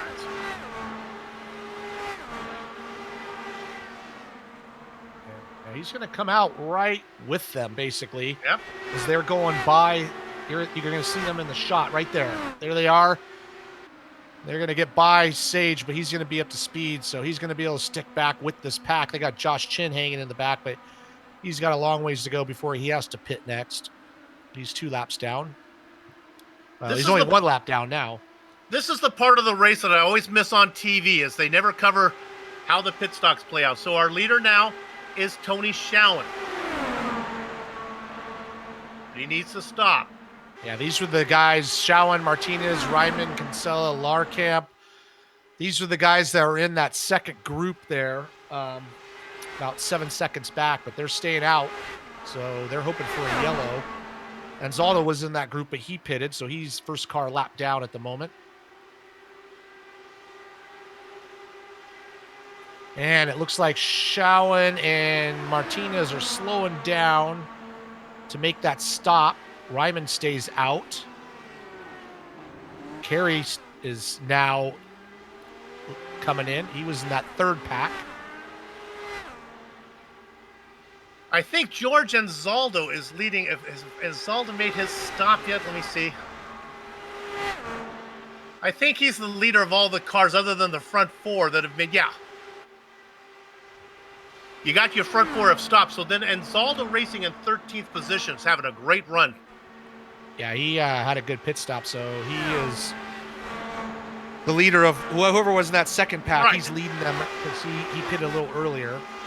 Let's look at car number 3. This is Damon Martinez. He's just coming out on track right now, but Anzaldo blows by him. As does Goodman, and now our leader, once again, Samuel Ryman. Boy, if the numbers play out right for Sammy, I haven't done that. There's no way I can do the math this far away, but wouldn't it be interesting if it just rolled out that Sam Ryman could go the distance and he steals a win on fuel? Well, we're kind of getting to the point. I mean, we're past halfway, and the way this race has been shaping out, everybody's running pretty clean. You got to start counting backwards a little bit and see where you play out as far as your fuel numbers go. This is Ryman's 39th lap. This will be, if he comes in this time, looks like he can go 40s. He's going to go around again. All right, I'm going to try math. You subtract 40 from 250, that gets you to 210. That gets you to 170. That gets you to 130. He can go with 2 more stops. I don't know about the rest of the guys. Probably everyone is 2 stops away. Yeah, I think everybody's on the same boat, but you might have to take less fuel on that last stop and pass guys in the pit lane. All right, So Cinderella has a curfew as Samuel Ryman comes into pit lane.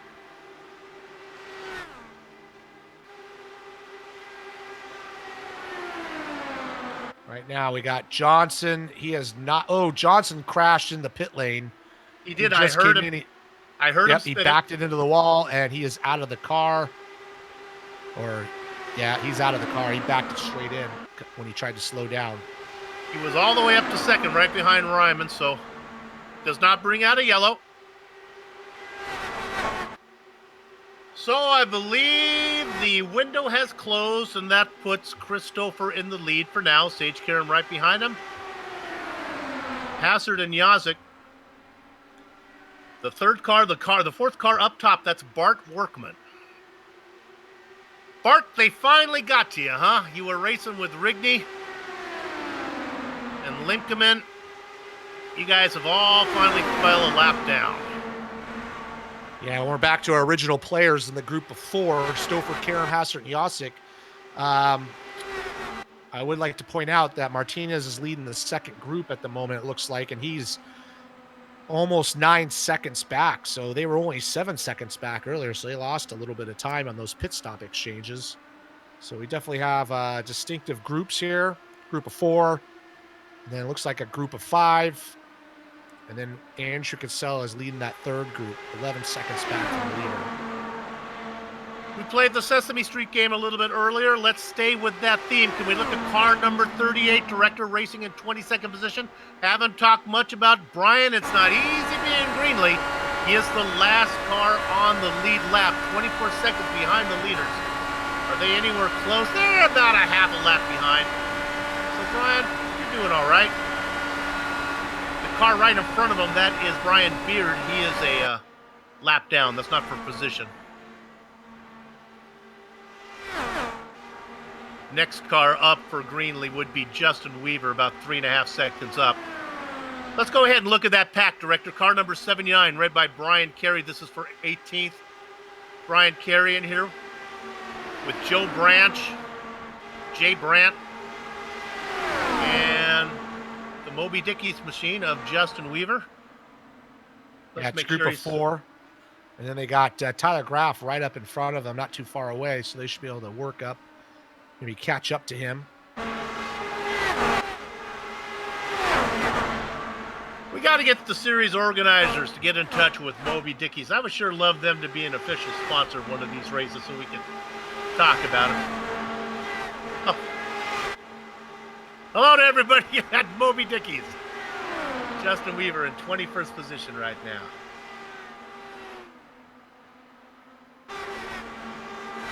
All right. Our contract makes us put the camera on the leaders every so often. Yeah, who's out there now? Christopher's up front, but they've been going back and forth. Yazik in second. Sage Karam trying to look around the outside out of two down the backstretch, trying to take that second spot, which he does. Joe Hassert hanging right in the back of them.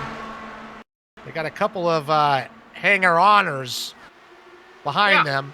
Bart Workman, who's the first car lap down. Mike Rigney, lap down. And Brandon Linkerman is a lap down. So they're hanging with those lead group. Those three guys, Workman, well, certainly Workman and Rigney, and then they picked up another playmate with Linkerman. They've been together for the whole race. And actually, they're in pretty good shape now as Workman can hang on to the back of that lead pack, put in some good lap times. Again, we talked about it. It's Brian Greenlee, the next car those guys would like to get to. Greenlee going into corner number 1 right now, and the leaders just crossing the finish line.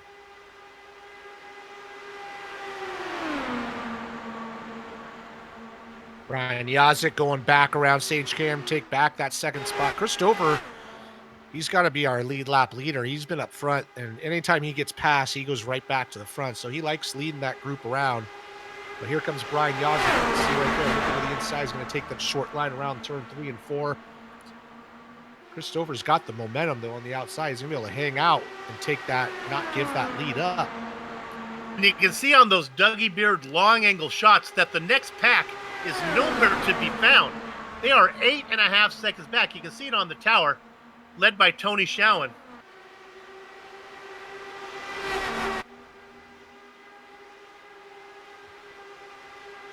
That is a fun pack to watch, though. The Shawan, Kinsella.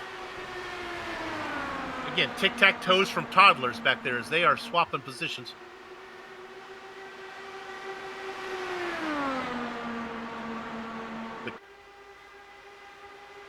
That's Kinsella.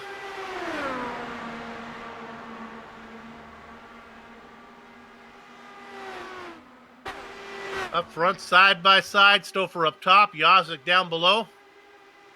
They race side by side. There's no room for Sage Karam unless he wants to make it 3 wide.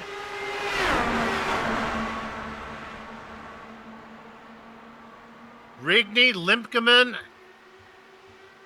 Actually, Workman, Rigney, and Limpkeman in tow. 1 lap down. Those 3 continue to gain on their next victim, Brian Greenlee.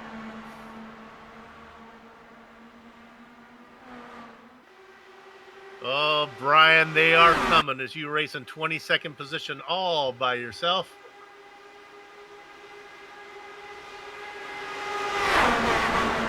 As you look on screen, you may wonder what those next 2 cars are. Those are Dustin Wardlow and Chris Lanini. You'll see them behind the leaders there several laps down as well.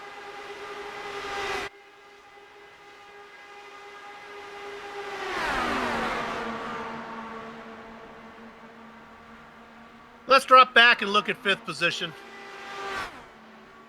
Right now it's Tony Shawan and Kinsella. Goodman, I go through the field.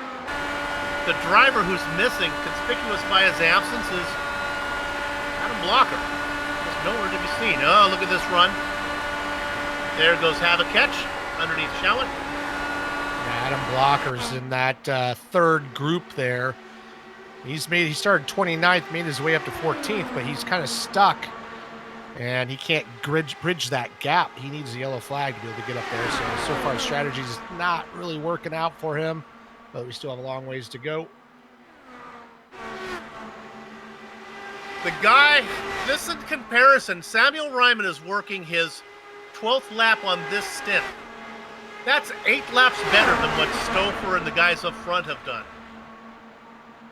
I mean, well, Stouffer actually, Yazik is on lap 20, is on his 23rd lap.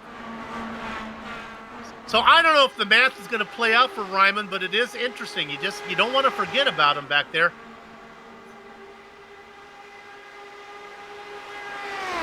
He's a pretty smart cookie.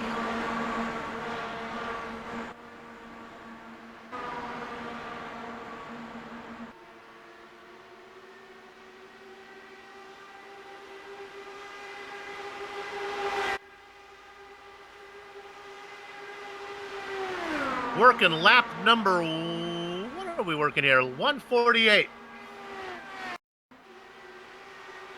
Now, when I watch at home, I put it on my big screen because I have that technology, because I'm that type of guy. Put it up on the big 65-incher. Let the surround sound take effect. If you're able to do that, let's go ahead and, as the leaders come across the start-finish line, crank it up.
Missing the production meeting. Where the heck did that cool graphic come from as we cranked it up?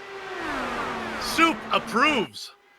Chris Stouffer out in front. Brian Yazik Sage Karam, they are the cream of the crop, and that cream includes Joe Hassard. Yeah, these four have been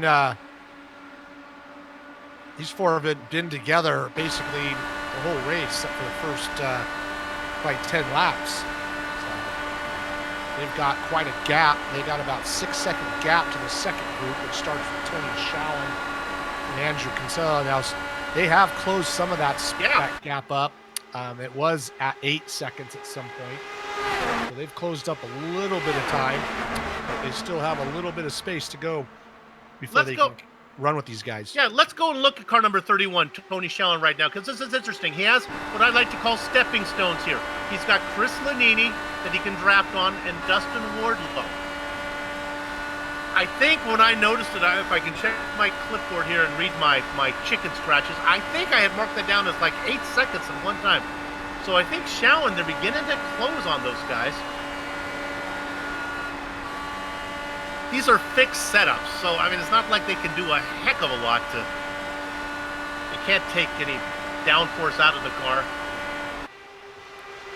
We talked about Shalin and Kinsella. Just behind them is this quiet run from Martinez, now under attack from Michael Goodman. These guys race for 7th. Daniel Martinez started 16th up to 7th. Michael Goodman's been quietly hanging into that second group. And, right behind them, Mark Cohn. A little scary moment coming to the pit lane earlier, but he's hanging into that group as well. He's the last car of that second group. And then from then, huge gap to the next group. It starts with Samuel Ryman. But yeah, Daniel Martinez, Michael Goodman having a good little scrap there for 7th. Mark Cohn, known as the Watchman, he purchases nice watches that are kind of in not good condition, and he gets them fixed up, and he's got quite a watch collection. And then you were talking about Tony Shalin with his stepping stones. He has stepped over Chris Lanini, and next car in front of him, I think, is Dustin Wardlow. So we'll see if he can use these to kind of bring him up to the pack. There's 6.5 seconds back from Joe Hassard, but there's other cars in front as well. Well, actually, now I'm looking at the gap. Shalin is down to 5.5 seconds to Hassard. So Tony Shalin is coming. And our one lone guy on his own strategy, Tyler Groff, is back in the pit lane. He's kind of like the alarm. When he comes in, that means that everyone else will be coming in about the next 7 or 8 laps. Yeah, up front we got basically Yazik and Hassard.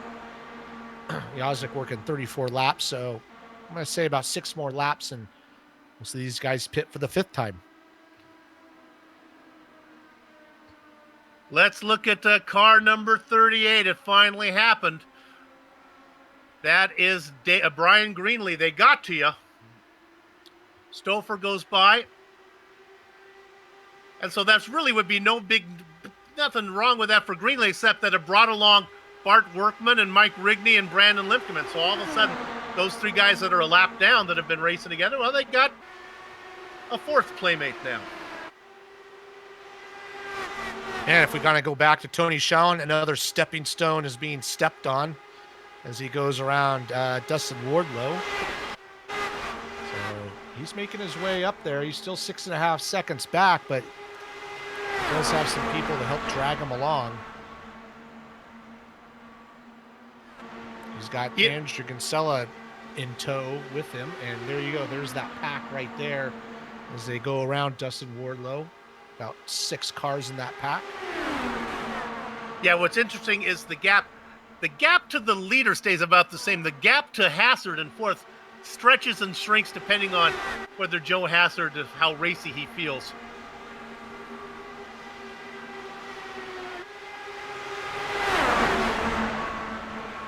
Working lap number 160. I was going to say, you watch that pack right there. Those guys aren't racing as hard as they were earlier. I think they're seeing maybe a little desperation, realizing yellows aren't happening. And so we got to just line up And if we don't, we're gonna be battling for 5th the rest of the race. Talk desperation. Let's go to 11th. Car number 4. This is Krahula. This is Ron Hacker. About a second ago, these guys were 3 wide as they continue to race back here. Again, a little more frantically than what's going up front. Blocker, little by little. He started in 29th. Now he's racing in 13th. Gaining positions, but really not getting any closer to the leaders. Weaver, Larkman in this mix as well.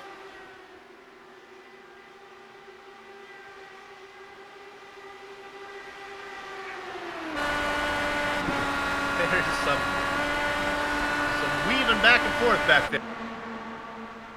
Yeah, and Samuel Ryman's the one guy that is a lot different on the pit strategy. I mean, I guess Tyler Groff is even more, but as far as he's 10 laps less than, say, James Krahula right in front of him. So he'd be better off just saving as much fuel as he can. He can't catch that lead group no matter what he does. So he might as well try to beat him on fuel strategy. Now, we can go back to Tyler Groff, and, we kind of poked fun at him being the only guy out there, but, he just pitted, and I don't know where that puts him on his pit strategy. Yeah, the difference between Groff and Ryman is Tyler is first to come in. He's never in the lead. Ryman is on the strategy in the other direction, where at least he has a handful of laps where he's out in front. And if the checkered flag would happen to fall in those magic laps that Ryman's out there, I don't think they will. I've kind of gone through the math. All right, leaders are coming in.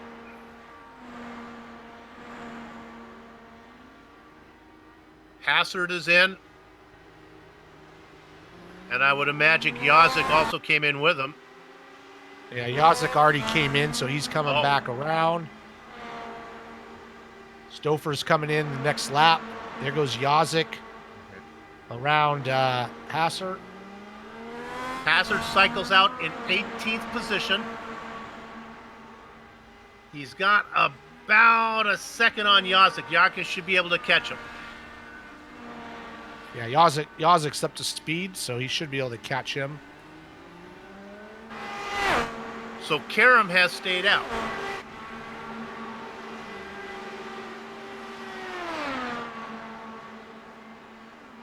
Am I right in this? And Schowen is still out as well. Am I correct on the yes? They've yet to make their stops, right? Yeah, Sage and Schowen. Sage is still out there. Looks Stouffer's come in. But Sage is the leader at the moment. He's going to stay out. He's going to go around again.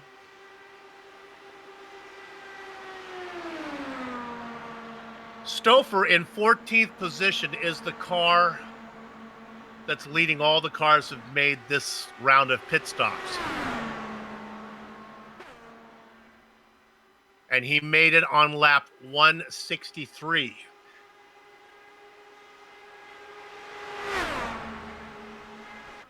And here comes Sage. He's going to come into the pit lane this lap. And here he comes. Get it slowed down.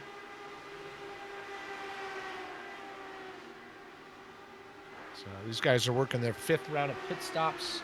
Laps are going by quick. Lap 167 out of 250. That turns the lead over to Schowen and Casella as they race second, third with Martinez and first and second with Martinez in third. Yeah, and just Schowen was the leader of that second group. They were 6.5 seconds back before this round of pit stops. So we'll see how that shakes out once they come in and take their stops. Looks like they're slowing down. Yep, here they come. Schowen and Kinsella coming in together. Stouffer goes across into corner number 1 right now. And they're going to blow by Karam. Can we get on Karam real quick? Karam's got some work to do. Car number 2. Coming out of pit lane, he's got about 0.7 of a second behind Stouffer now.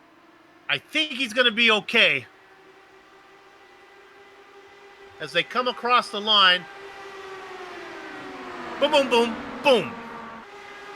There's your front 4. Well, actually, they're not really your front 4, but they will be. Yeah, Brian Yazik's going to go around Joe Hazard. But yeah, those guys back up front. Once we get cycled through everybody, Yazik, Stouffer, and Karam are group of 4. Schowen and Kinsella coming out of the pit lane. They're getting swallowed up by Michael Goodman. The question is, can these guys go with one more stop when they came in? We'll do the math in a minute. Martinez is coming in now from the lead. The one driver I feel comfortable that can do it on one stop will be Samuel Ryman. Justin Weaver in front of Ryman. You may think this is not important, and it may turn out to be not important, but right now, these guys, if they can do it on one more stop and nobody else can, this could be the race for the lead, for the win. Yeah, so we got, 80 laps left? Right. 79 laps left. Looks like we can do 40 laps on a set of, on fuel. So, yeah, it'll be close. They get there. It'll at least be a short second stop.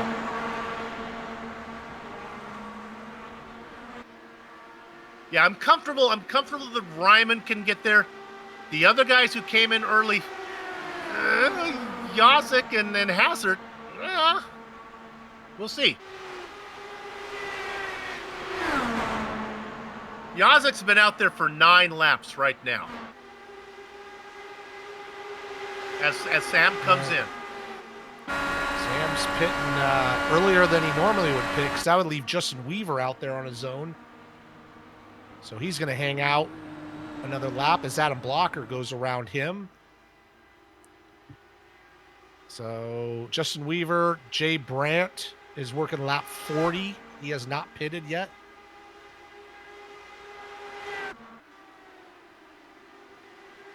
So first right now is Justin Weaver, who's coming in. He's bringing Jay with him.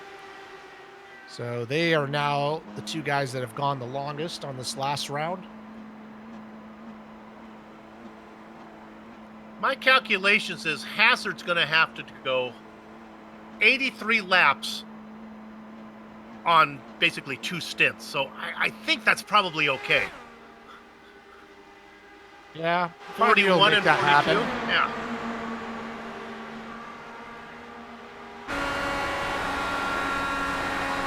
There's our HyperX onboard camera from Joe Hazard. While we look at this, Weaver cycles out in 15th position.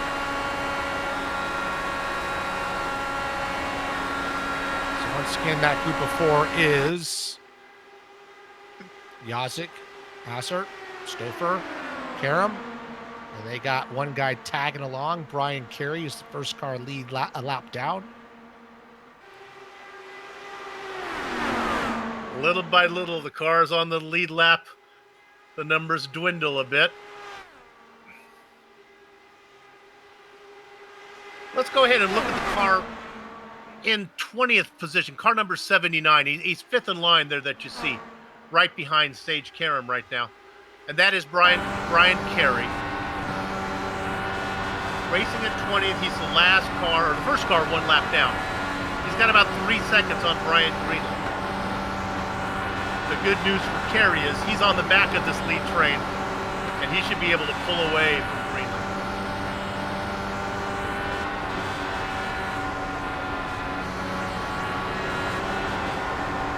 So once again, that gap to the second group led by Tony Schowen is 8.2 seconds. Yep. Well, I guess Goodman's leading that pack now, but there's a group of 5 there. They were up to 6.5 seconds, but they lost some time on that pit stop exchange. So if we look at that second group that starts with Michael Goodman, Tony Schowen is there, Andrew Kinsella, who was racing up front for a while. Cone and Anzaldo hanging in there for a good top 10 finish here.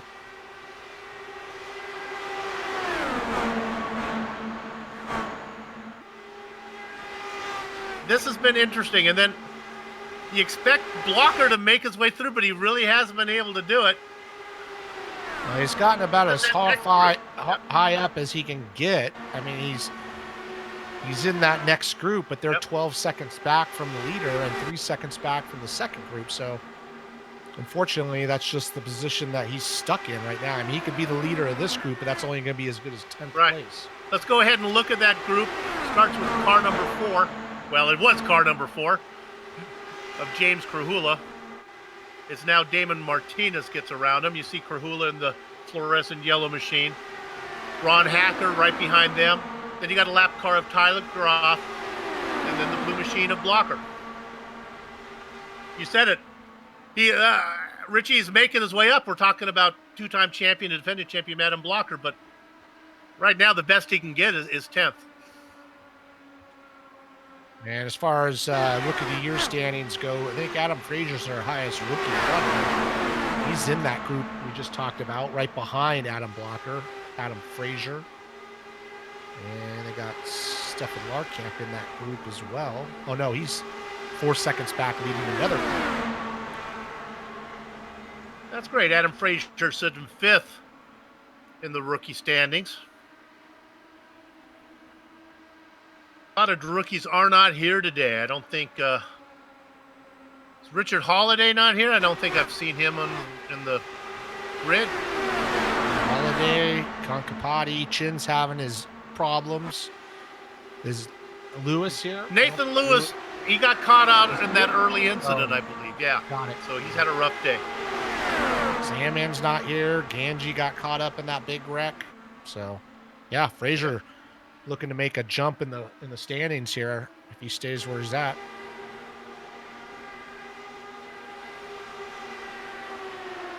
Let's check back in on the lead, see what's going on up there. Well, who's getting permission to lead? Brian Yazik,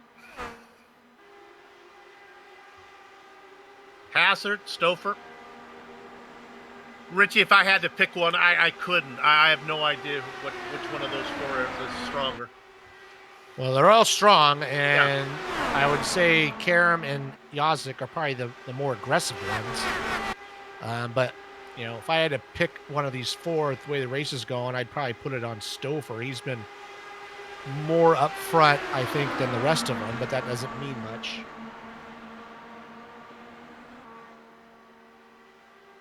Got to be refreshing for Sage Karam to come here and race with some guys that he feels comfortable around, at least sim racing.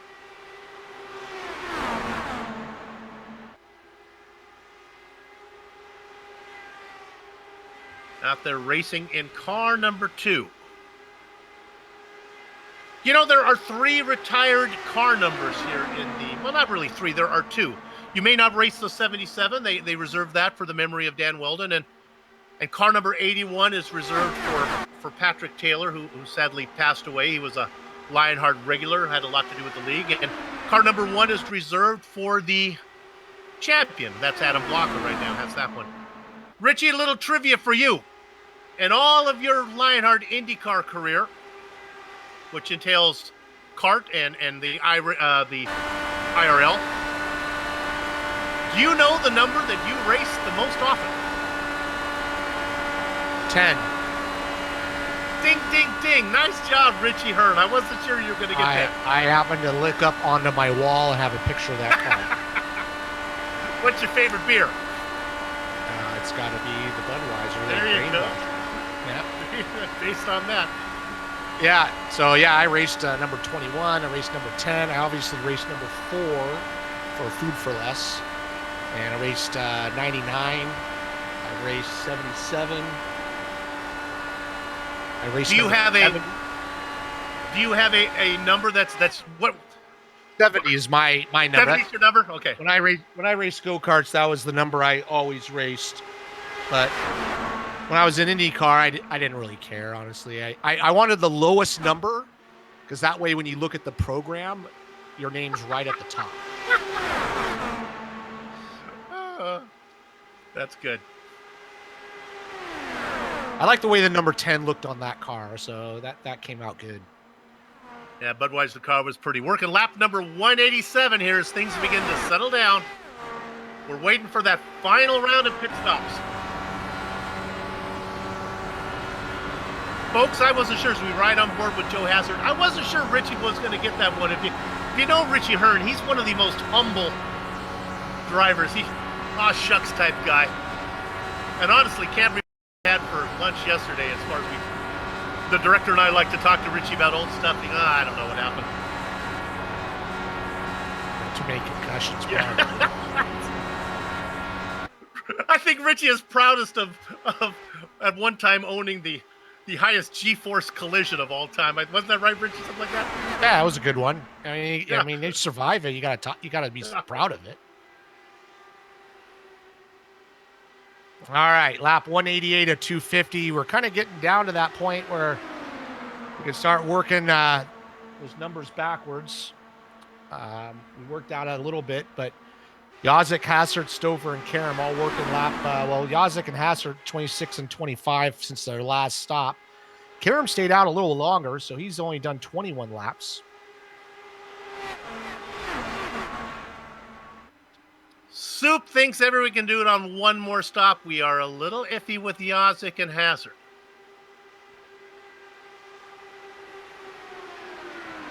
Let's drop back to this one. This battle's a little more exciting. We go back to this next group. You can see that Krahula's pulled away a little bit. There's Hacker. Blocker now up to 12th. That might be the highest I've seen him so far. Yeah, started 26, running 10th right now. And just right in front of him, James Krahula started 30th and running 9th. So these guys are doing a good job.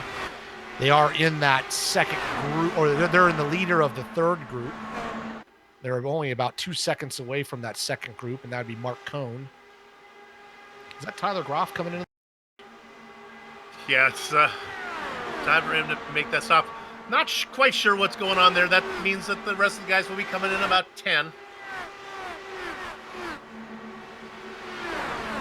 No, that's Brian Greenlee who came in.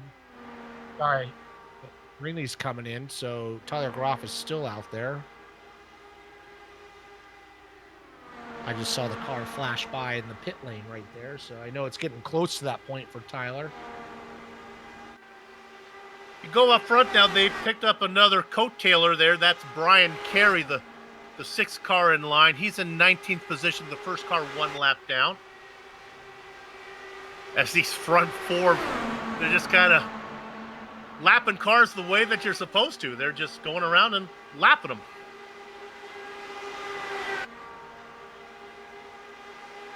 18 cars on the lead lap.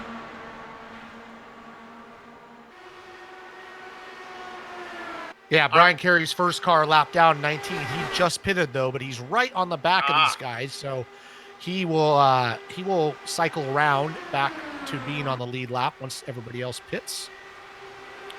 But he's in a good spot there, so hanging on with that lead group.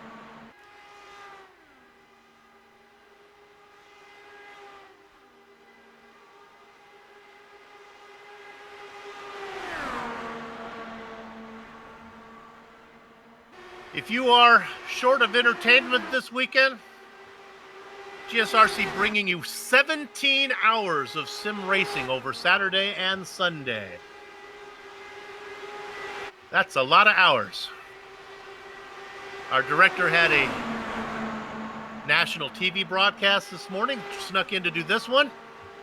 And when he's done with these 500 miles, don't worry, he's got only another 600 to do as we bring you the majors. 600 miles from Charlotte. Our director's going to be kind of cranky around the end of that race. I kind of feel sorry for Joe Peak and the commentators. They're going to feel like Rihanna, and our director's going to be Chris Brown. They're just going to try not to upset the director.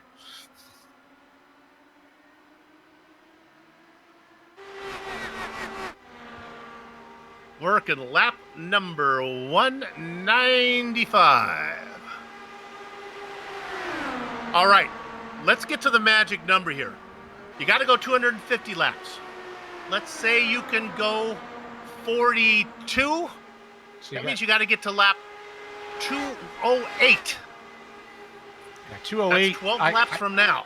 I see if you can make it to up to 208, you'd be good to go. I don't know who can do that.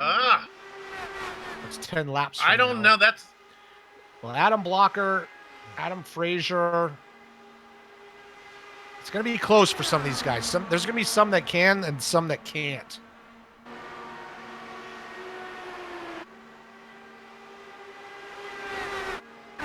Here's Brian Limpkeman racing in 19th position. Brandon Limpkeman. He's got these other guys that are coming to lap him down. You got Martinez and Blocker coming. I'll tell you what. Blue car now. Look, Blocker up to 10th. I was going to say, just looking at the numbers, Adam Blocker might be able to do it.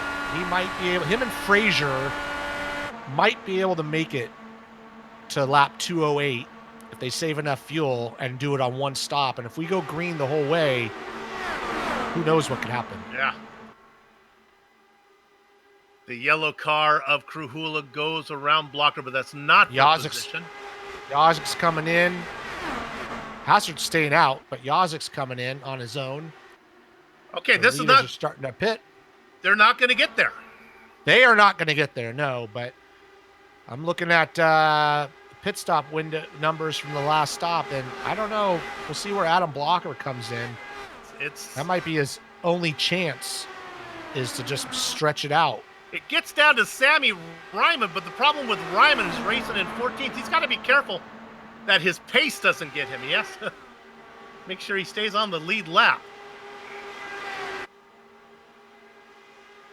Of all the drivers, Samuel Ryman is in the best fuel position.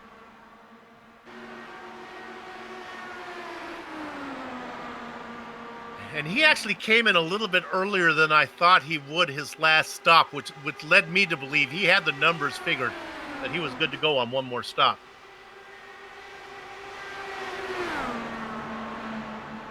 Hassard has done the math. He's going to stay out. Yeah, David Martinez is pretty close. He's only a couple laps away from what Samuel Ryman has been doing. So keep an eye on him. Right. Like I say, magic number right around 208, we believe. We're working lap 201. So Yazik comes in early. Hassard stays out. Hassard's going to come in this time as he starts to slow down. That's going to be good news for Yazik. He should be faster. I don't know if 2 laps is going to be enough for Hassard to worry about losing touch. Stouffer and Karam now staying out. Boy, can we look at Stouffer and Karam? Yeah, right, Karam was is like bump traffic. On him tighter than a. And here comes Yazik. Than a Mardi Gras wino. There goes Yazik on those new tires. He's going to unlap himself. So when these guys come out, he's going to have some space. So these guys are going around at lap 33.2 seconds. Yazik's going to be about 6 to 7 tenths of a second faster. These guys need to pit soon. Yeah, they're trying to stretch it. Well, I mean, if you can't make it, you can't make it. So just don't lose track position. That's why Yazik can race with reckless abandon. He knows he can't get there. I'm not sure Stouffer and Karam have surrendered the Casper. And if you want to look at the distance that Hassard just came out of the pits, and the distance that Yazik has put on him is almost the whole front straightaway. About half the straightaway at least. Yeah. And Brian's just exiting turn 2, and now Joe Hassard's just, so you can see the distance there from the front car to the last car. Yeah. That's the distance that Joe lost on that last exchange. We'll see what happens when Sage and Chris Stouffer come in. They're still staying out.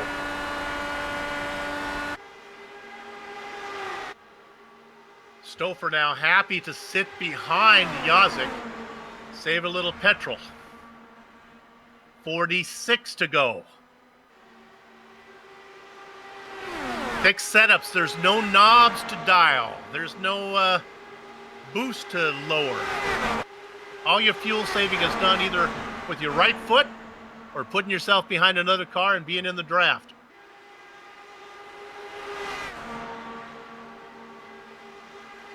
Joe Hassard, you see him way back there just going around the car of Brian Carey. He's in the unenviable position of needing to race fast and save fuel. And he's there. He's got to care. He's got to care him, and so he's there with Yazik. So he's able to close that gap up with the help of those cars to draft with, and he's going to go by Sage Karam here. Looks like Chris Stouffer's slowing down to come into the pit lane. Sage is going to stay out. Stouffer's in. Looks like Sage is going to try to make it to that lap 208. I got Stouffer pits with 44 to go.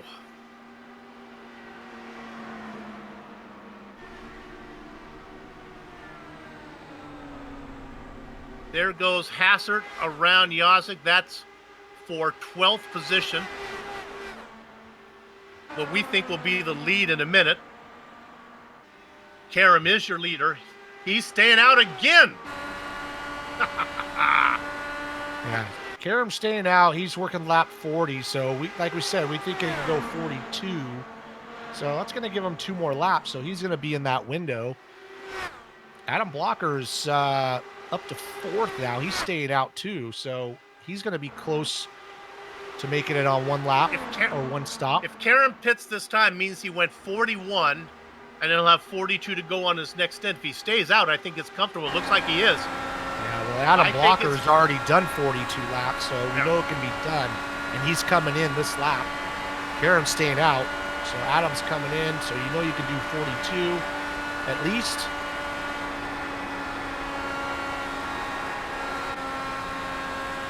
But how fast can you do 42? Well, I mean, it just depends on who you're running with, I guess.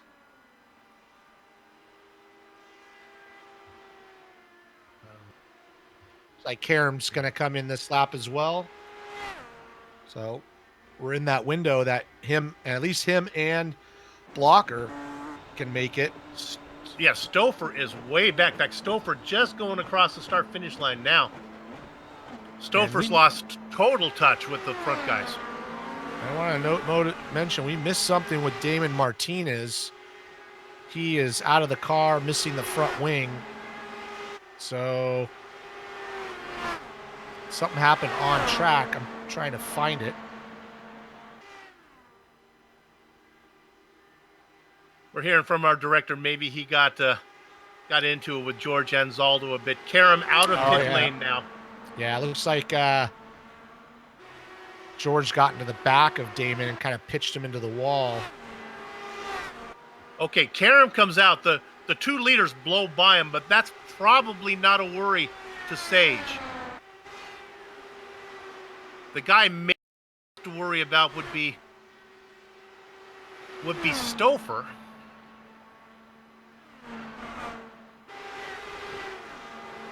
And if I look for Stouffer, he's back in pit lane again. Something has happened to Stouffer. He's in again. He might have gotten a speeding penalty because he's just sitting there. On the way out, perhaps? Yeah, boy. Yeah, look how long that stop is. So he's got a penalty, so that's going to ruin his chance. All that work done and ruined. Well, now that puts Samuel Ryman back out there. And this is what's going to be about this, though, is he's going to come in. He still has to stop, obviously, but he has to take less fuel. So it's going to be less time in the pit lane, and it's going to leapfrog him up. He's not going to go to the lead, but I think that'll move him up, at least as these groups go, maybe up to the next group. Here he comes. He's coming in. He's bringing in Justin Weaver. All these guys, Weaver was racing in second, and Jay Brandt was third. So we'll see where these guys come out because they're going to take less fuel. About 4 laps less. And that puts the lead back in the hands of Brian Yazik and Joe Hassard. And Karam. So it was a group of 4. Now it's a group of 3. Although Karam's not with him. Because I don't think Sage knows he doesn't need to be with him because he thinks, and I tend to agree with him, that Yazik and Hassard are going to have to pit again. Yeah, you're right. He is not with them. In that group is Brian Beard hanging on there. He's 3 laps down, but Sage Karam is about half a straightaway behind. And behind Things him, he's could not got have James Krahula as well. things could not have worked out better for a man who needs to save fuel. Because the guy that maybe he had to race with Chris Stouffer, and Stouffer had that penalty, so he's out of the mix. So now it's all Sage Karam right now. All he needs to do, he's got the second lead on Krahula. But I guess, does he have a chance to go? Yeah. No, he's No. he's working lap 20 of his pit stop, so he has to pit. The guy he has to worry about as far as pit stop strategy would be Kinsella, Showen, and Blocker, and they're a little ways back there. They're about 3 seconds back. We've been talking about Adam Blocker all race. This could play out where Blocker could actually end up with possibly a podium as he races. Karam looks to be in great position, and then you got this race with Kinsella and Showen and Blocker. Let's look at the battle right now with Showen and Blocker. This is for 9th position, which could be for 3rd when everything plays out. Yeah, I mean, Sage is kind of letting people by. You can't go too far back because Kinsella's 2 cars behind him, and he's on the same pit strategy. I don't know if he knows that. That's the thing. He doesn't have the data. Maybe Sage let him by because he doesn't want to do all the work aerodynamically. He might be happier following Hacker right now. Yeah, true story. He can't do it on his own for sure. But doing that, he's brought in Kinsella into that mix. Indeed. And Adam Blocker is now in that group. Kinsella just pulled over and let Chris Stouffer go by. Now, look at this. Here comes Stouffer.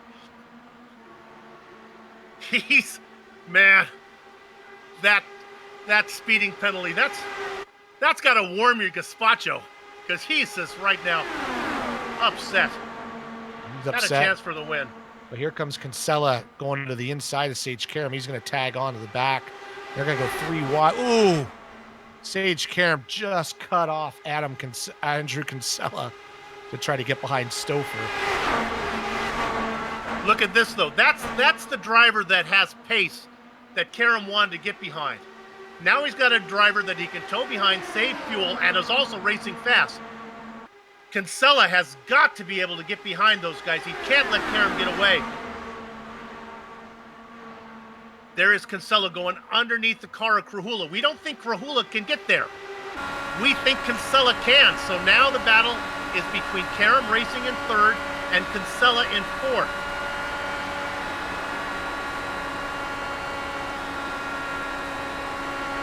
Showen and Blocker have a chance at it too. They've got to hustle their way through traffic right now. You can see them working in the back up. We right off the back of Karam. You can see them working to try to get up there. This assumes that we won't have a yellow flag between now and the end. 31 laps to go. That is true. So 31 laps, that would put 41 for Karam, Kinsella, 42 for Showen, 43 for Blocker. Well, that's 43's that's stretching it. Yeah, Krahula We knew decided Krahula would have to pit. Yep. Yeah, he didn't have to pit now, but he decided to do it now more than later. So he's going to take a short fuel fill and go back out. The battle to watch right now is the battle for 3rd. Sage Karam. He rides behind Chris Stouffer. Stouffer is 2 laps down but has pace. He got a penalty in pit lane. His chances of winning are out of it, but it's good news for Karam. You would think that we would want to care about what's going on up front with Jasek and Hassard, and Lord knows if we've calculated the fuel wrong, we'll be idiots, but we don't think Jasek and Hassard can get there. And watching them race is kind of academic. Yeah, it's just 2 of them running up front. They got Brian Beard in tow, who's a couple laps down to them. but those two guys are not racing hard at the moment. They're just kind of staying in line. They cannot make it, so that would put them at like 50 laps. I believe George Anzaldo. Nope. I heard a crash somewhere, but I don't know where it was. I thought it was Anzaldo. We're still green. Scared me.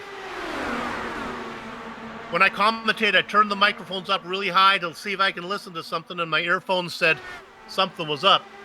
You know, the problem was why I got confused is I'm not using HyperX headphones. If I had HyperX headphones, I'd know right what was going on. So here goes Michael Goodman to the inside of Karam and Kinsella. I don't think he can make it either. That would put him at 47 laps. I think the real battle, if you don't get a yellow. Kinsella, they're going to make a 3 wide. Kinsella on the inside. Goodman, who we think has to pit, in the middle, and now Karam gets around. Kinsella up to third. He goes around the lap car of George Anzaldo. We believe this is the race for the win.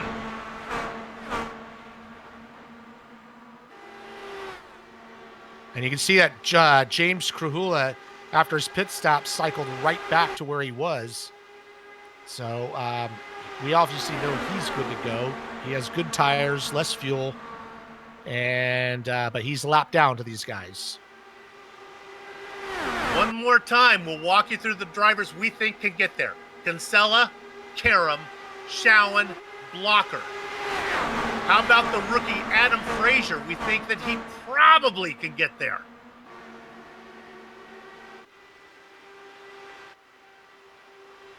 Adam Frazier's right on the edge. I don't know if he can do it.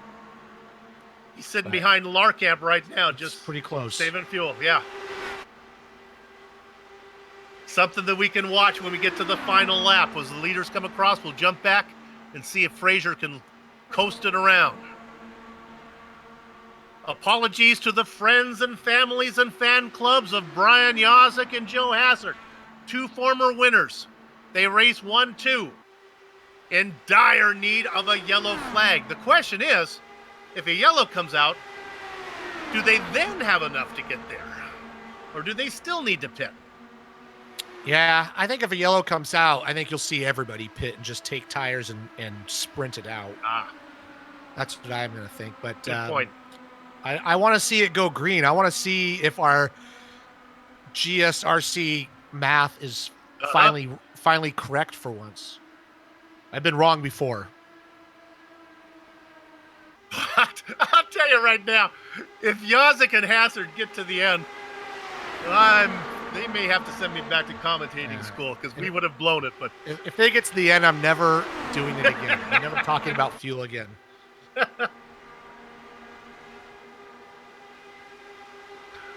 Let's go ahead and look at Kinsella and Sage. Now the 2 cars, they got Stouffer in there, and there's Krahula is out. Krahula's good to go. He's made his final stop. He races in 14th, first car 1 lap down.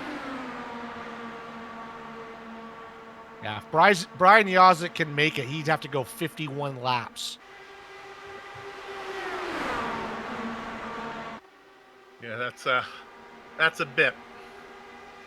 All right. That's Hacker going underneath now.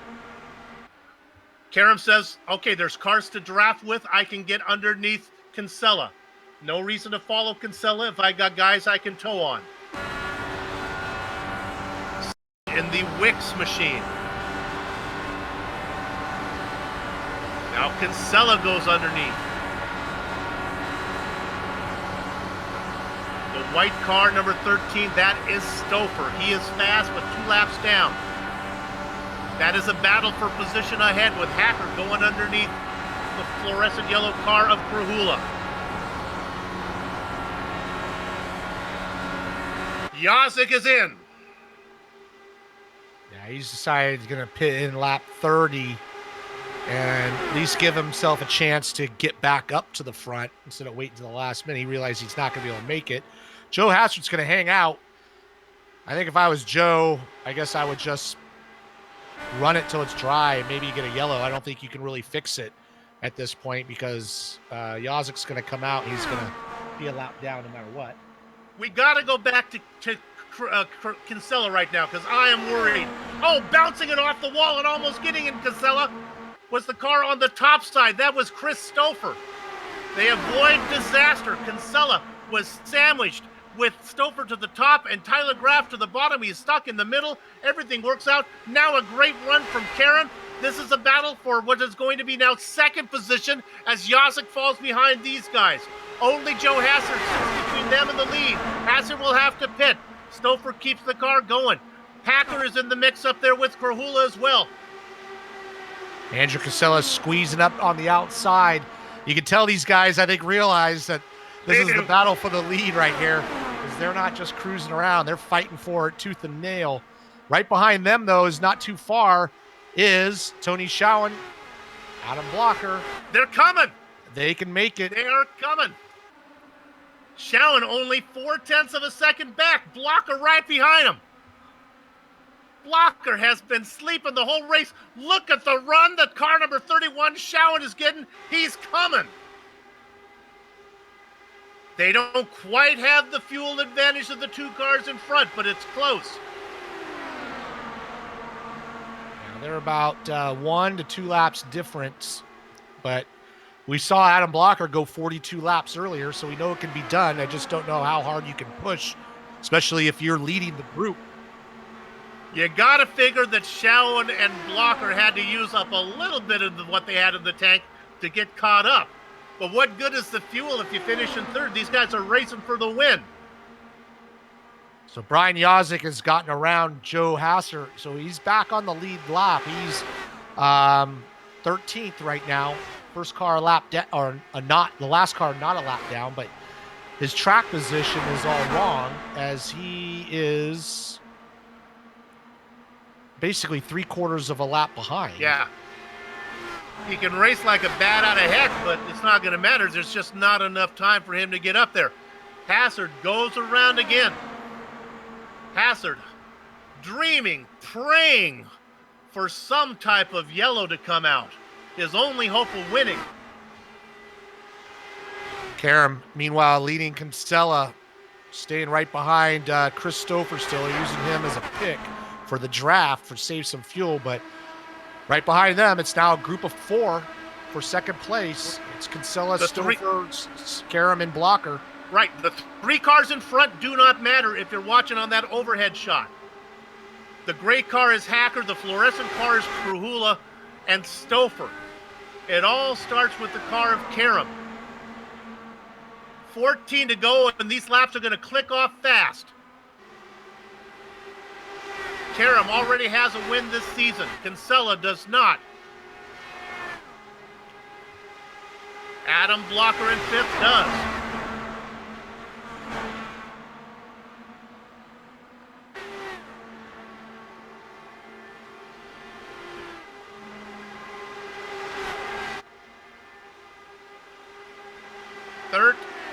To go. Meanwhile, Joe Hassard stays out. He's right behind Brian Jasek, who's sitting in 12th spot, last car on the lead lap. But once again, his track positioning is all backwards. He's almost, he's about 3/4 of a lap behind Karam. George Anzaldo gets his car out of the way. Actually, Anzaldo has put the car in the wall. Can we look at car number 6? I don't think we're going to get a yellow. He's in the wall. He tried to get out of the way. Now he brings the car down into pit lane. Oh, my goodness. Great job of horrible racing from George Anzaldo. I mean this, George, as a total compliment. He's got lap cars coming. He's got the leaders coming behind him. He just puts the car up here in the wall. Then he gets it stuck in the wall. He can't get it off. And he's able to bring it down to pit lane. Well, Joe Hassard is in the pits while we watch this replay. You can see he gets up in the marbles and just kind of gets into the wall, can't get off of it, and he does find a spot. He doesn't stop, and he does find a spot to cut down into pit lane, keep this going green. Joe Hassard's finally given up and pitted. Now, talk about being put in a tough position. There's a battle for 13th going on with Krahula. Stouffer is in this mix. these guys are playing an important part. They can't really get out of the way because I think Karen is enjoying getting the fuel savings from being behind them. But eventually the racing is going to start, and these guys might be there on the final lap. Yeah, I mean, right now it's side by side, Karam and Kinsella for the lead. Right behind them is Blocker. And here comes Goodman. And Goodman as well. But Goodman's a lap down. So You're right. He's not in the game as well. I apologize. It's not Goodman in the mix. It is Blocker and Schowen that are the ones that are counted. Christopher, these guys have gotten around Christopher, but Christopher's going to go back around them. He's going to go down to the inside of Andrew Kinsella.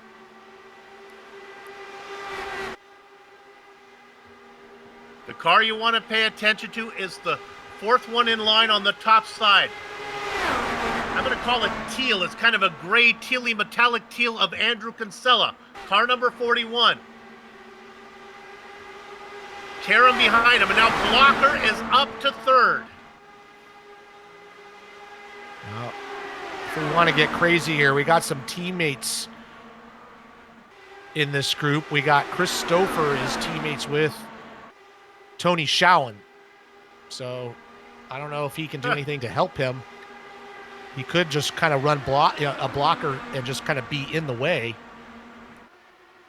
He's not doing that at the moment, but I just wanted to point that out. We do have some teammates out there. Well, that's a very important note. The cars up front, the yellow car of Krahula, this is a battle for 10th as he goes underneath Blocker. They race to be inside the top 10. Also racing with those guys is Ron Hacker, who almost gets into Kinsella as Kinsella drifts up. Yeah, it Kinsella looks like now the fifth car in line. Looks like Kinsella wanted to get around Ron Hacker, and Ron wasn't going to let him by, and Kinsella had to get back out of it. And you got to remember, these guys are out there for 34 laps so far. Their tires aren't so good, so even though they're leading, they just can't just motor through these guys like they want to. But those guys in front, some of those guys are, hopefully they just realize we've got 6 to go. They just kind of back out of it, but we'll see. Right now, Kinsella leading Karam. Blocker is right behind Karam. So Blocker's gone from nowhere to running in third position with 6 to go. We're not going to go there. There is a battle a little farther back for fifth. Jay Brandt has a chance to go the distance with Justin Weaver. We'll check in on them on the last lap, but right now our attention's going to be up front. 5 to go, and a bunch of traffic in front of the leader. We ride on board off the tail of Sage Karam, looking back at Blocker. Blocker has one more lap used up in his tank. Karam sitting in a little better fuel position. Kinsella the leader. Both cars following other traffic. They need the traffic for fuel, but that could be a tough thing for Karam, as Kinsella can use the traffic as chess pieces and maybe block some track position.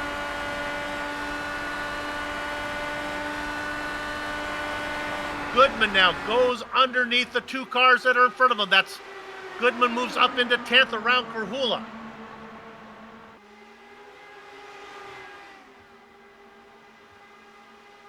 Stouffer drops back behind the 4 cars that are a lap down.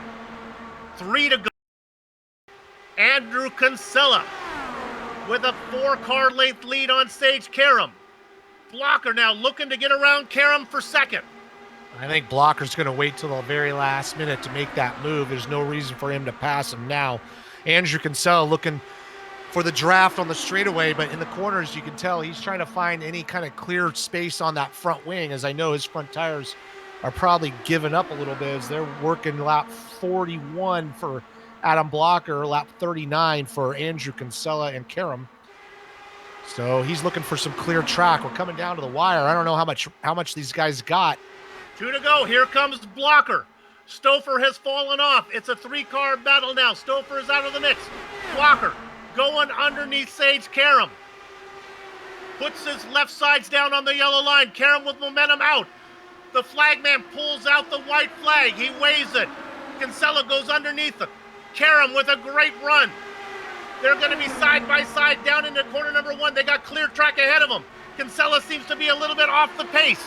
The car ahead of him is Stouffer. They can draft off him. Karam goes around him. He's now with a 2-car length lead. Is there time for Kinsella to get there? Blocker with a run in third. There's traffic in front. The traffic will be there. Here comes Kinsella underneath. Side by side into 3. He has to give it up. He loses momentum. Karam with a run off of 4. Coming to the line. I don't think anybody's get there. The win for the US 500 in Michigan is going to go to Sage Karam. And I think Blocker just ran out of gas. Blocker gets third. He gets third, but I think he ran out of gas just as he came out of turn 4. Brandt comes around, beats Weaver to the line for a top 5 finish. That was pretty exciting. Goodman comes across. He's going to get that 10th position ahead of Hacker and Krahula. And Joe Branch, he ran out of gas, comes in home 9th, but he ran out of gas just as he finished across the line as well. Sweet, sassy Molassie. What a race. 1 yellow flag early on, green the rest of the way. Let's take a break so we can catch our breath here on the iRacing Esports Network and the Global SimRacing Channel. Don't go far. We'll be back to run down the entire finishing order, talk to some of the drivers, and put a lock on the gate.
Welcome back to the Lionheart US 500 presented by the the butt kicker, and the very important third leg of any GSRC broadcast stool as we go to the HyperX post-race show. You know, Lionheart Racing Series is powered by HyperX, and when you're trying to claw your way to the top of the podium, it pays to have an ultra-comfortable, high-quality headset that gives you the audio information you need to grab the checkered flag. From high-performance drams and SSDs, outstanding microphones, accurate mice, responsive keyboards, and their legendary cloud line of gaming headsets, HyperX makes the gaming gear you need to succeed. Casual or pro, no matter your creed, color, or culture, we're all gamers, and HyperX is always ready to game. Use promo code LionHRT15 at hyperxgaming.com. With that said, we're going to go to our turn racing finishing order. It is Sage Karam who was able to outsmart the rest of the guys. Andrew Kinsella did all he could as he takes second. Adam Blocker, we followed his progress all the way through. He must have known what he was doing as he was saving fuel to get that podium position. Tony Schoen faded to the end to settle for fourth. Jay Brandt and Justin Weaver go fifth and sixth. Brian Yazik and Joe Hassard, they were out in front, but they ran out of fuel. They finished seventh and eighth. Joe Branch in ninth, rounding out your top 10, Michael Goodman. Coming on 11th will be Ron Hacker. James Krahula had to pit. He pitted early to take that last stop and might have helped him out. He finishes 12th, though. Coming home in 13th, first car lap down, Mark Cohn, good job. Adam Frazier, our top rookie, coming home 14th. This will help him out. 15th is Samuel Ryman. We thought he could squeeze it out a little bit, but he had to pit and lost a lap. Christopher, well, he was in that lead group of four, and he got a pit speeding penalty on that last stop. I just saw a post that he let go of the pit speed limiter too early, I think. And that's going to drop him all the way down to 16th. I think he led the most laps. 17th is Brian Carey. 18th is Bart Workman. And 19th, Brandon Linkerman. And coming home 20th is Mike Migney. Blackjack Scotty Johnson with Brian Greenlee behind him in the double duck spot. Stephen Larkamp and Dustin Wardlow did not hear much from them. They go 23rd and 24th. Brian Beard gets the quarter century mark. Tyler Groff was racing up front for a while with some unique pit strategy. It didn't work out in the end. He's 4 laps down in 26th, ahead of Chris Lanini. Having trouble was George Anzaldo, 16 laps down. We didn't see what happened to Damon Martinez. He was up front for a while. He'll have to settle for 29th. Joshua Chin had a sick car, fell from the front. He has to settle for 30th. Ken Hacker, Connor Harrington, Nathan Lewis, and Darren Ganji, I believe, were all caught up in that early incident that also involved Jason Galvin. And there is your turn racing finishing order. Let me talk a little bit here about turn racing, as they are trying to merge the gap between real and sim racing, and use promo code Lionheart10 at turnracing.com to get a discount on your order there. All right, let's go down to Victory Lane now, the Sim Experience Victory Lane, and talk to our race winner, Sage Karam. Sage, when did you know that you were going to be able to get there on one less stop than the guys you were racing with? I don't know. I really don't. I knew it was going to be close. I knew a few guys around me were trying to make it, but I knew when I was in that pack of 4 with like a stop or 2 to go, they were all stopping before I was. So I knew I was in the best shape out of them, and I knew there were a couple guys behind me on my strategy as well. So it was kind of weird, like trying to save fuel and manage a gap and do all that. And, luckily I had, Josh and Damon helping me with fuel numbers. I mean, I wish they weren't helping me because they, ended up helping me because their races went so bad that, they had to retire and, had the opportunity to help me. So that stinks. But, no, we had a lot of fun with it. That was probably the coolest sim race I've ever done in my life and best sim race win I've ever had. I saved from the beginning, and I think the first stint is honestly what won it for us. So, I went like 4 laps longer the first stint, and, that trend just kept on going. And, I tried to take the lead a few times early on, but then once I saw that we were kind of spread out and it was staying green, I was like, all right, let's save some fuel here and see what we can do. Talk about saving fuel. Let's get you on that after the last stop. You come out and basically you're by yourself. Rich and I were wondering, did you kind of slow down to let some of those lap cars get in front of you? Were you happy to follow people on that last stint? Yeah, so I was really worried about that. I wanted to come out with people around me, but unfortunately I came out all by myself, and I knew I had a couple seconds to the group behind me that was on my strategy. So originally I wanted to come out with those 3 other guys that, pitted right before I did. And it just seemed like how I stretched the fuel and they got on new tires, they were able to open up, a pretty good gap. But I needed to save to make it to the end still.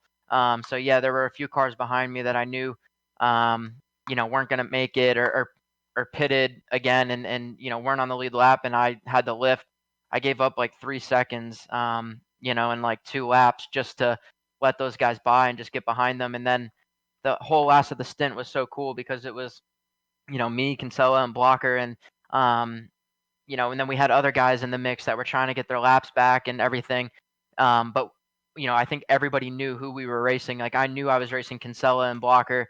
So anytime Kinsella would try to go to the inside, I'd have to like push him and try to, not let him take the position while still trying to manage fuel. And a lot of the times it went back to the red, of not being able to make it. And then we'd have to like extreme save the next couple laps to get it back. And then, at the start of the final lap, I had no idea if we were going to make it or not. I came across the line and it said I was 0.1 of a lap not making it. So I was like, uh-oh. And of course, at that point, it's like, the gloves are off and I went for it. And thankfully, we made it and I ran out of fuel about 20 feet before the line. It was a great race indeed. Congratulations on picking up your second win this season. Yeah, thank you, guys. Sage Karam, your man who gets to celebrate in Victory Lane, the Sim Experience Victory Lane. And to help you get there, check out the Sim Experience AccuFirst Series. It has the most advanced tuning feature on the market. The AccuFirst Direct Drive is second only to the Real Thing. See the entire Sim Experience line of products at simexperience.com. Richie, who you got? Yeah, we got second place finisher Andrew Kinsella. Andrew Kinsella. Yeah, there we go. Here we got Andrew Kinsella, second place finisher. So, Andrew, let's talk about the beginning. Qualified on pole, which is usually lately you've been struggling in qualifying. So that was a good run. Ran in the front group, but then you kind of lost that pack there at some point.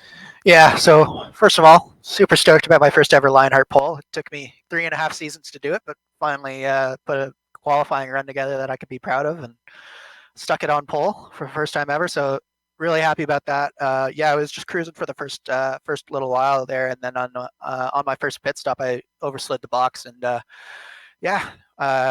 fell about 4 or 5 seconds, probably a little bit more back of the lead because they also did an undercut on me. So then from there it was just managing the strategy basically. Yeah, I mean we were obviously one yellow for a 500-mile race is pretty rare, and there was kind of like 3 distinct packs out there and nobody could really make any moves. And I'm sure you guys are probably thinking, oh, there's going to be a yellow, but there wasn't. And then all of a sudden, when did it actually come where you started working the math and you go, well, I got to make it to this lap and then I'm good to go.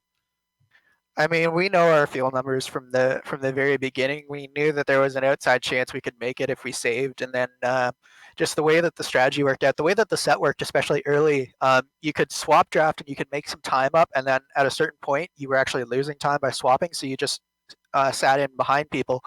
So myself and Tony, we sort of got together, and we were basically together the whole race after I made that mistake, and we were hitting our fuel numbers, and we were basically just cruising for the most part, and then trying to get the gap down whenever we could early in the runs, and it paid off. We were fortunately close enough that when Sage had to save big at the end and couldn't lead, we were able to sort of get up there and made for I hope what was an entertaining finish, because it was definitely entertaining from the cockpit.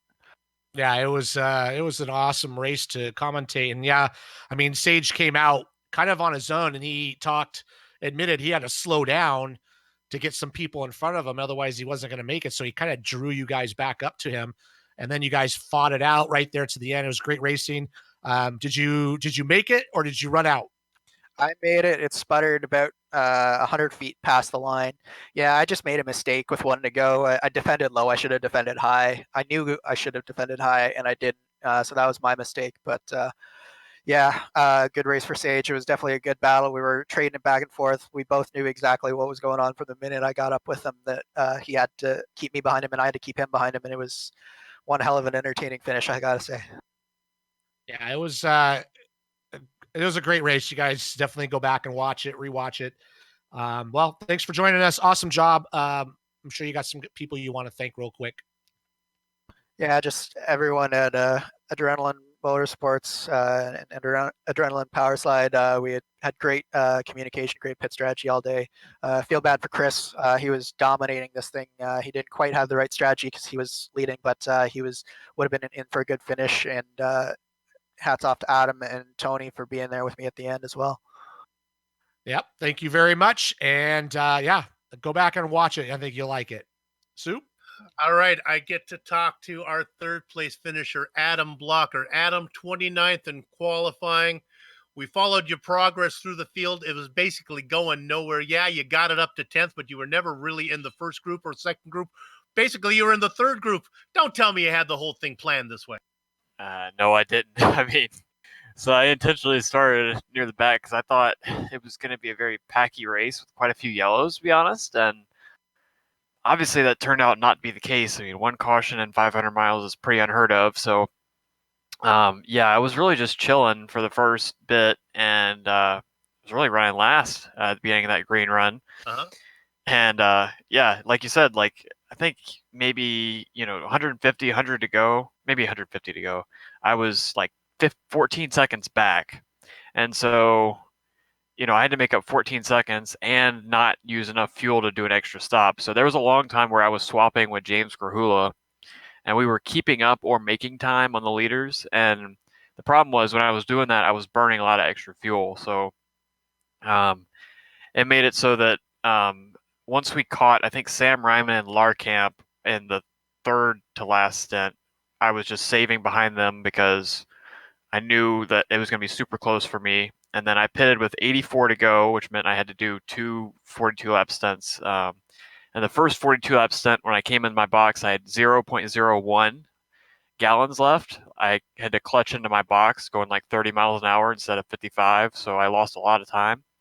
But somehow I managed to keep with the lead pack because I was following Krahula. He wasn't saving fuel, and I was. So I was able to follow Krahula up to the lead pack and then just save there with them. And yeah, I just unfortunately didn't have enough fuel.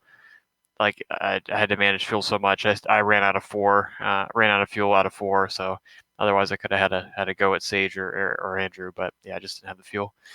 Nevertheless, I would say one of your best third place finishes that you've ever had. This was really impressive. Nice job, Adam. Yep. Yeah, definitely take it, especially double points. It's really important.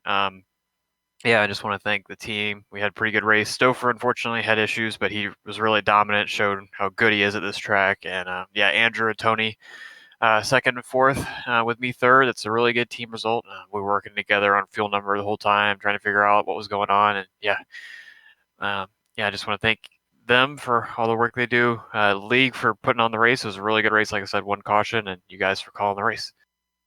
You got it. Congratulations on a good points day, Adam Blocker, two-time champion and defending champion. One more we're going to hear from GSRC's own Samuel Ryman, who had a shot at a Richie. Yeah, Sam, great qualifying position. Ran up front, kind of got out of that group there, and you were on quite a different strategy. We thought that was going to play out for you at the end. Tell us a little bit what happened.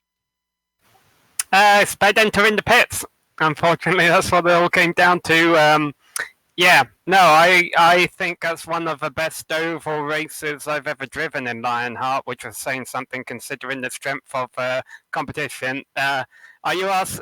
Our director is typing. Oh, okay. I'm sorry. My microphone sounds bad. Does it sound better now?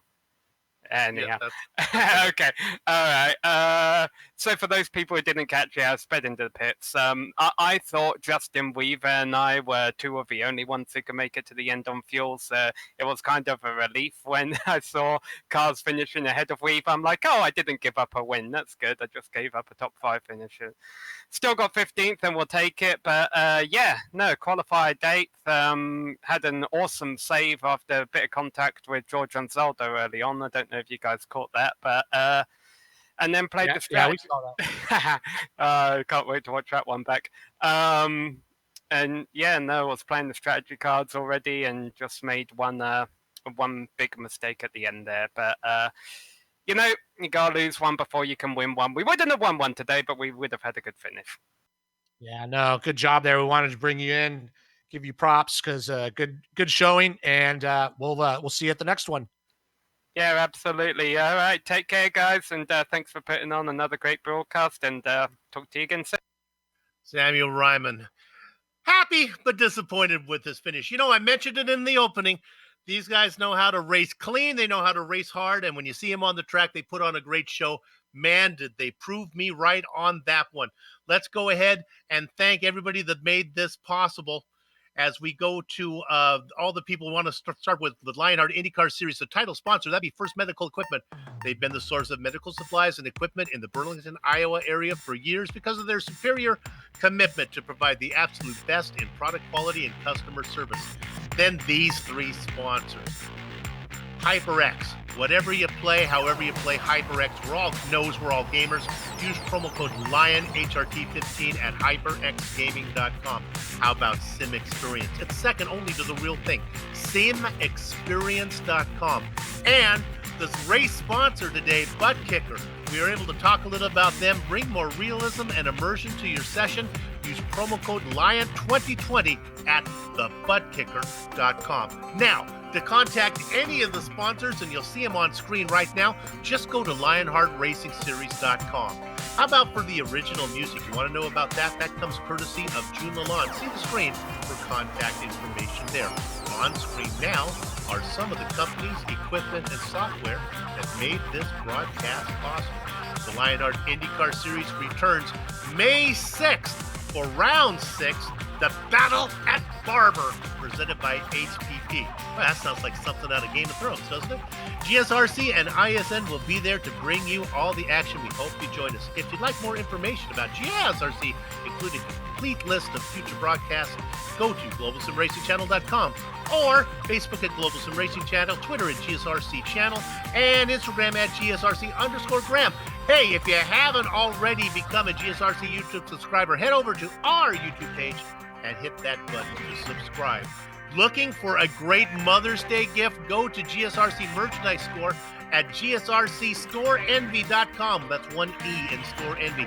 Sadly, the Joe Peak personalized sewn GSRC cuddle quilts are out of stock, but there's plenty of other things for mom to love.